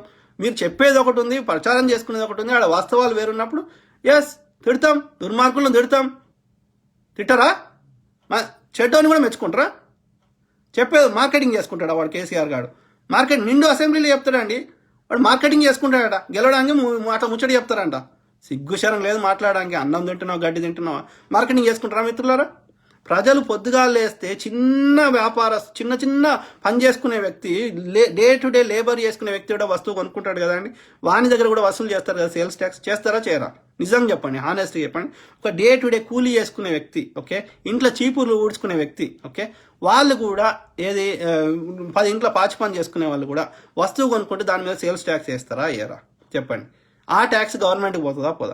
అంత బీదవాడు కూడా పొద్దుగా లేస్తే పనిచేసి కట్టిన ట్యాక్స్ డబ్బుల్ని నీవు దుర్వినియోగం చేస్తే, నీవు ఇష్టం ఉన్నట్టు తెల్ల కారు ఉంటే నల్ల కారు చేస్తా, లేకపోతే ఫ్లైట్లలో తిరుగుతా, విదేశాలు తిరుగుతా, ఒక 1000 రూపాయల పెన్నుకు 1,00,000 రూపాయల పెన్ను, ఇది 10 లక్షల రూపాయల పెన్ను కొనుక్కుంటా, 10 లక్షల రూపాయల సూటు కొనుక్కుంటా, ఆ చిన్న ప్రజలు పొద్దుగా లేసి పనిచేసి కట్టిన ట్యాక్స్ డబ్బులు దుర్వినియోగం చేస్తే తిట్టరా అండి? మెచ్చుకుంటారా అండి? ఇదే చెప్పాలండి. ఈ వాస్తవాలు చెప్పే ఓట్లు అడగండి. ఓట్లు రాగానేనేమో అంత చక్కగా చెప్తారు, ఈ వాస్తవాలు ప్రజలకు తెలియనియారు. మళ్ళీ చేసేదేమో లంగ పనులు చేస్తే తిట్టరా అండి? తిట్టరా? చెప్పు. నీ దోస్తు కూడా నీ దగ్గర 1,00,000 రూపాయలు తీసుకొని రేపిస్తా అని చెప్పిండు, నీ క్లోజ్ ఫ్రెండ్, ఓకే, వాడు ఇవాడు ఎగ్గొట్టిండు. నువ్వు అంతకుముందు ఉన్న క్లోజ్ ఫ్రెండ్ని నువ్వు గీరు అని మాట్లాడతావా? పొద్దుగాల ఇక దొంగనా కొడక నా 1,00,000 రూపాయలు ఎప్పుడు ఇస్తారో అని తిడతావు. మరి దోస్తు కదా, క్లోజ్ ఫ్రెండ్ కదా, నీ అన్ననే కదా, నీ అయ్యనే కదా, నువ్వు గౌరవం ఇవ్వాలి కదా, నీకంటే పెద్దవాడు కదా, ఎందుకు ఇస్తలేవు కదా? నీ దగ్గర 1,00,000 రూపాయలు తీసుకున్న వాడు ఎగ్గొడితే నీ అయ్య అయినా నీ అన్న అయినా వదులుతలేవు కదా, తిడుతున్నావు కదా. అంటే మనిషి యొక్క గుణానికి విలువ ఉంటుంది, మనం చేసే పనులకు విలువ ఇస్తారు, ఓకే. అంతేగాని వాడు ప్రధానమంత్రి, వాడు ఇంకోటి జాంతానే, ఓకే. గుర్తుపెట్టుకో, గోపాల్ పటేల్ నారి, ఓకే.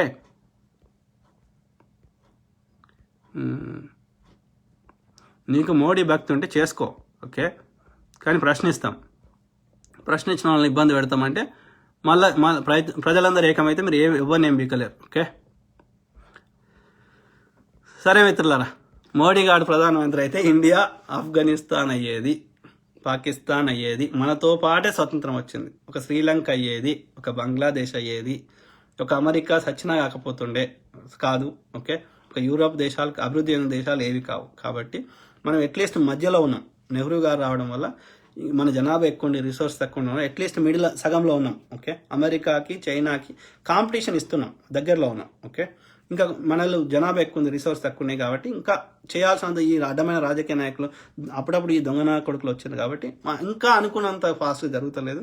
బట్ ప్రజలు చైతన్యవంతం అయితే ఏ గవర్నమెంట్ వచ్చినా కొట్లాడితే, మంచి వాళ్ళకి అవకాశం ఇస్తే ఇంకా మనము అమెరికా లెక్క, యూరప్ దేశాల లెక్క అభివృద్ధి చేసుకోగలుగుతాం. మన దేశ ప్రజలు ఏ దేశానికి కూడా బతకడానికి పోరు, అక్కడ జీవన విధానం నచ్చితే పోతారు తప్ప అక్కడ మన దేశంలో లేనిది అక్కడ ఏదో ఉంది అని పోవడానికి అట్లా ఉండొద్దు. అభివృద్ధి అయిన దేశాలు ఏదుందో మన దేశంలో కూడా అది ఉండాలి. అయినప్పటికీ పోతారు అంటే అక్కడ జీవన విధానం నచ్చిపోతారు, అక్కడ సంథింగ్ డిఫరెంట్ ఉందని పోతారు తప్ప ఇక్కడ ఏదో మిస్ అయిపోవడం కాదు. ఆ పరిస్థితికి రావద్దు. అంటే ఇండియాని డెవలప్ చేసుకుందాం. ఏ గవర్నమెంట్ వచ్చినా బడ్జెట్లు ఎక్కువ ఉంటాయి కాబట్టి, బడ్జెట్ ఎక్కువ ఉన్నప్పుడే ఏదైనా సాధ్యం చేయగలుగుతాం. కాబట్టి ఆ ప్రజలందరి సొమ్ము ఉంది కాబట్టి ప్రజలందరికీ అడిగే హక్కు రాజ్యాంగంలో ఉంది, భారత రాజ్యాంగంలో. ఓకే, దాన్ని పోలీసులు వీళ్ళు ఈ దొంగనా కొడుకులు అడిగేటోని ఇబ్బంది పెడుతున్నారు. అది కోదండ రామ్ సార్ అయినా, లేకపోతే కాంగ్రెస్ నాయకులైనా, రేవంత్ రెడ్డి అయినా, సీతక్క అయినా, ఇంకా ఇందిరక్క అయినా, ఈ సుజాతక్క, ఎవరైనా సరే, పొన్నాల సార్ అయినా, కోమటిరెడ్డి సార్ అయినా, ఎవరైనా సరే, ఓకే, అడిగేటోళ్ళని ఇబ్బంది పెడుతున్నారు కాబట్టి వాడు ఇబ్బంది పెట్టిండని మనం ఆగాల్సిన అవసరం లేదు. ఓకే, మనకు స్ఫూర్తి మన పూర్వం చేసిన పెద్దలు, ఈ కాంగ్రెస్ కానీ మహాత్మా గాంధీ గారు, సుభాష్ చంద్రబోస్ గారు, భగత్ సింగ్ గారు, వాళ్ళు అల్లూరి సీతారామరాజు గారు, ఓకే, టంగుటూరి ప్రకాశం పంతులు గారు, అట్లాంటి మహనీయులందరూ కష్టపడితేనే మనకి అలా స్వతంత్రం వచ్చింది. అదేవిధంగా మనం అందరం పోరాటం చేస్తేనే మన దేశం, మన ప్రాంతం ఈ దొంగ నా కొడుకులు తినకుండా ఉంటారు. కాబట్టి లెట్స్ కంటిన్యూ దిస్. ఓకే, లేవు ఇంకా ఏమి కామెంట్స్ లేవు. Let's continue this. God bless all. Take care. Bye. చాలా టైం అయింది, నైట్ అయినప్పటికీ నేను అప్పుడే వద్దాం అనుకున్నా, నాకు వేరే పనుల వల్ల రాలేకపోయినా. ఐఎమ్ సారీ, బట్ ఇంత నైట్ కూడా మీరు ఉండి వింటున్నారు. I'm really thankful. But let's get into this actions. అంటే మనం వినడం కాకుండా ప్రజలకు అందరికీ ఇంకా ఎక్కువ మందికి చైతన్యపరిచి, ఓకే, ఏ పార్టీలకు అతీతంగా ఎవరినైనా ప్రశ్నించి పని చేయించుకోవాలి. ఓకే, వాడు లంచం అడిగితే ఎందుకు ఇవ్వాలరా అని గల్లబట్టి అడగాలి. ఏం బీకలేడు గుర్తుపెట్టుకోండి. పోలీసు వాడు ఏం బీకలేడు, ఎవ్వడేం బీకలేడు. ఓకే, కేసులు పెడితే పెట్టుకో, ఏం కాదు కేసులతోటి. ఓకే, ఆ కేసులు కొట్టేయించుకోవచ్చు, అడ్వకేట్తో మాట్లాడుకోవచ్చు, లాయర్తో మాట్లాడుకోవచ్చు, ఎవ్వడేం బీకలేడు.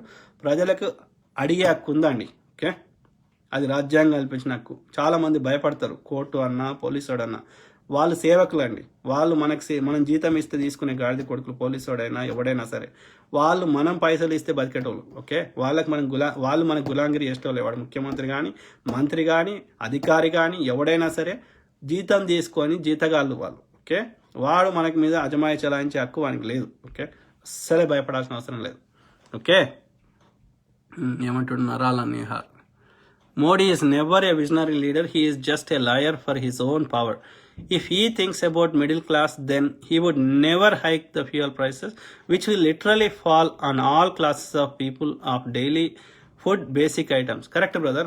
$100 క్రూడ్ ఆయిల్ ఉన్నప్పుడు పెట్రోల్ రేటు 70 నుంచి 80 రూపాయలు ఉండే.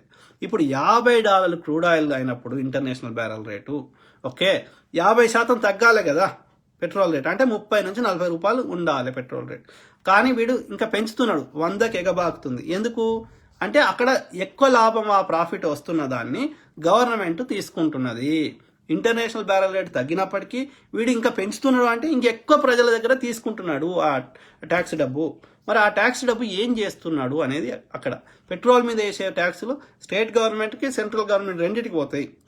అంటే అర్థం చేసుకోండి ప్రజలారా, మీరు కట్టే 100 రూపాయల పెట్రోల్లో లీటర్కి ఎంత కేంద్ర ప్రభుత్వం, రాష్ట్ర ప్రభుత్వం తీసుకుంటుంది, ఎక్కువ తీసుకుంటుంది అప్పటికంటే. ఓకే కదా, $100 క్రూడ్ ఆయిల్ ఉన్నప్పుడు 80 రూపాయలు అంటే తక్కువ వస్తుంది కదా మార్జిన్, తక్కువ ట్యాక్స్ తీసుకున్నది. ఇప్పుడు $50 అయినప్పుడు ఇప్పుడు ఇంకా పెంచుతున్నాడు అంటే ఇంకా డబుల్ ట్యాక్స్ తీసుకుంటున్నాడు అర్థం.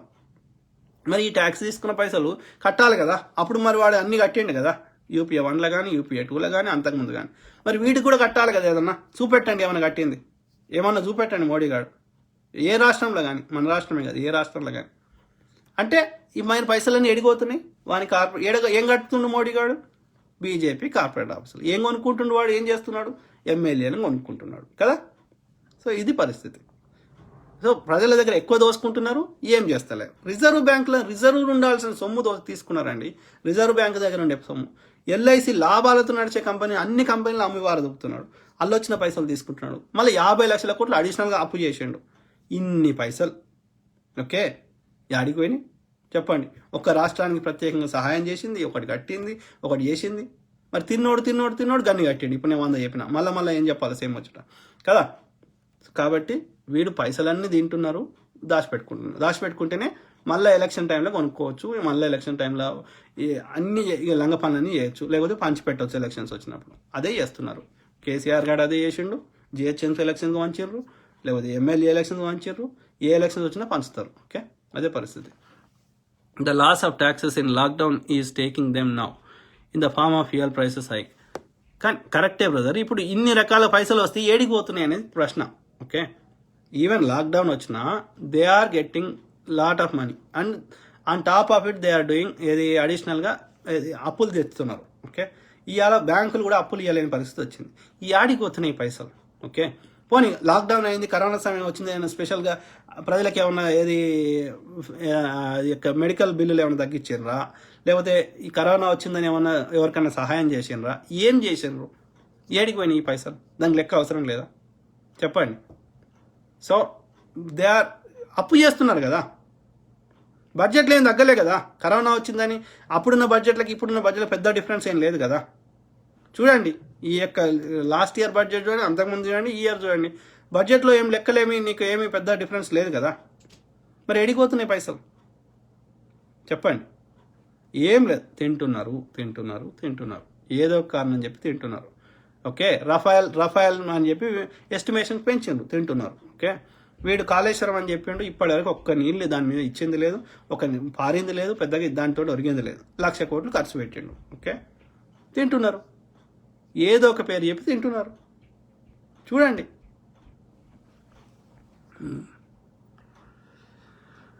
First Narendra Modi should tell us all where is PM care money. Correct, PM care fund. అంతకుముందు అది ఆర్టీఐ కింద వచ్చేది. వీడు అంతకుముందు వేరే ఉండే, పిఎం కేర్ కాదు, ఇంకా వేరే పేరు ఉండే. ఓకే, సో ఆ పేరు కాకుండా వీడు కొత్తగా ఇది వేరేది పెట్టిండు. అది ఏంటి అంటే ఆర్టీఐ కింద వచ్చేది. కొత్తగా పెట్టింది ఏంటంటే పిఎం కేర్ అని పెట్టి కొత్తది పెట్టి, అంతకుముందు వేరే ఉండే, నాకు గుర్తుకొస్తుంది ఆ వర్డ్. ఓకే, అది కూడా పిఎం సంబంధించింది. ఓకే, అది కాకుండా వీడు పిఎం కేర్ అని పెట్టి ఇది ఆర్టీఐ కింద రాకుండా చేసిండు.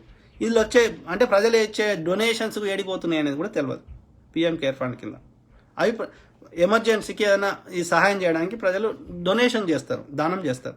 ఆ దానం చేసిన పైసలు కూడా దోసుకుంటున్నారు. వాడి సీఎం రిలీఫ్ ఫండ్ అయినా పిఎం రిలీఫ్ ఫండ్ అయినా ఇది ఆర్టీఐ కింద రాకుండా చూసుకున్నారు. రాకుండా చూసుకుంటే అందులో ఆ పైసలు ఏడిపోతున్నాయి అనేది ప్రజలకు చెప్పాల్సిన అవసరం లేదు, ట్రాన్స్పరెన్సీ ఉండదు. ఓకే, ఇది పరిస్థితి. అంటే ప్రజలు ఇబ్బందులు ఉన్నారు, నా అన్నదమ్ములు ఇబ్బందులు ఉన్నారు అని చెప్పి ఎవడన్నా వృధా ఏదో ఒక విశాల హృదయంతో సహాయం చేసే పైసలు కూడా శవాల మీద పేలాలు ఏరుకున్నారు, గవి కూడా దోసుకొని తింటున్నారు అని అర్థం. ఓకే, సో ఆలోచించండి, ఎంత దుర్మార్గులు ఉన్నారు ఈ మూర్ఖులు. ఈ మూర్ఖులను ప్రశ్నించాల్సిన అవసరం లేదా? వాళ్ళకు ఓటు వేయాలన్నా వద్దా? ఇది మంచి వాళ్ళు నిజంగా రెగ్యులర్ మీడియా, అమ్ముడుపోయిన మీడియా చెప్తుంది కరెక్టా, ఇప్పుడు నాలాంటి వాడు మాట్లాడుతుంది కరెక్టా? గమనించి మీరు సరైన టైంలో సరైన నిర్ణయం తీసుకోండి. ఓకే, ఈ దుర్మార్గులకు ఓటు వేయకండి. అదేవిధంగా ప్రశ్నించండి, డే టు డే ప్రశ్నించండి. ఓకే, నిరసన తెలపండి, ప్రశ్నించండి. ఇంకా ఐకమత్యంగా కొట్లాడదాం, కులాలు మతాలకు అతీతంగా అందరం ఒక్కటే, అందరం మనుషులందరం ఒక్కటే. Okay okay, God bless sir, take care. Okay, Bharat మాతాకి జై.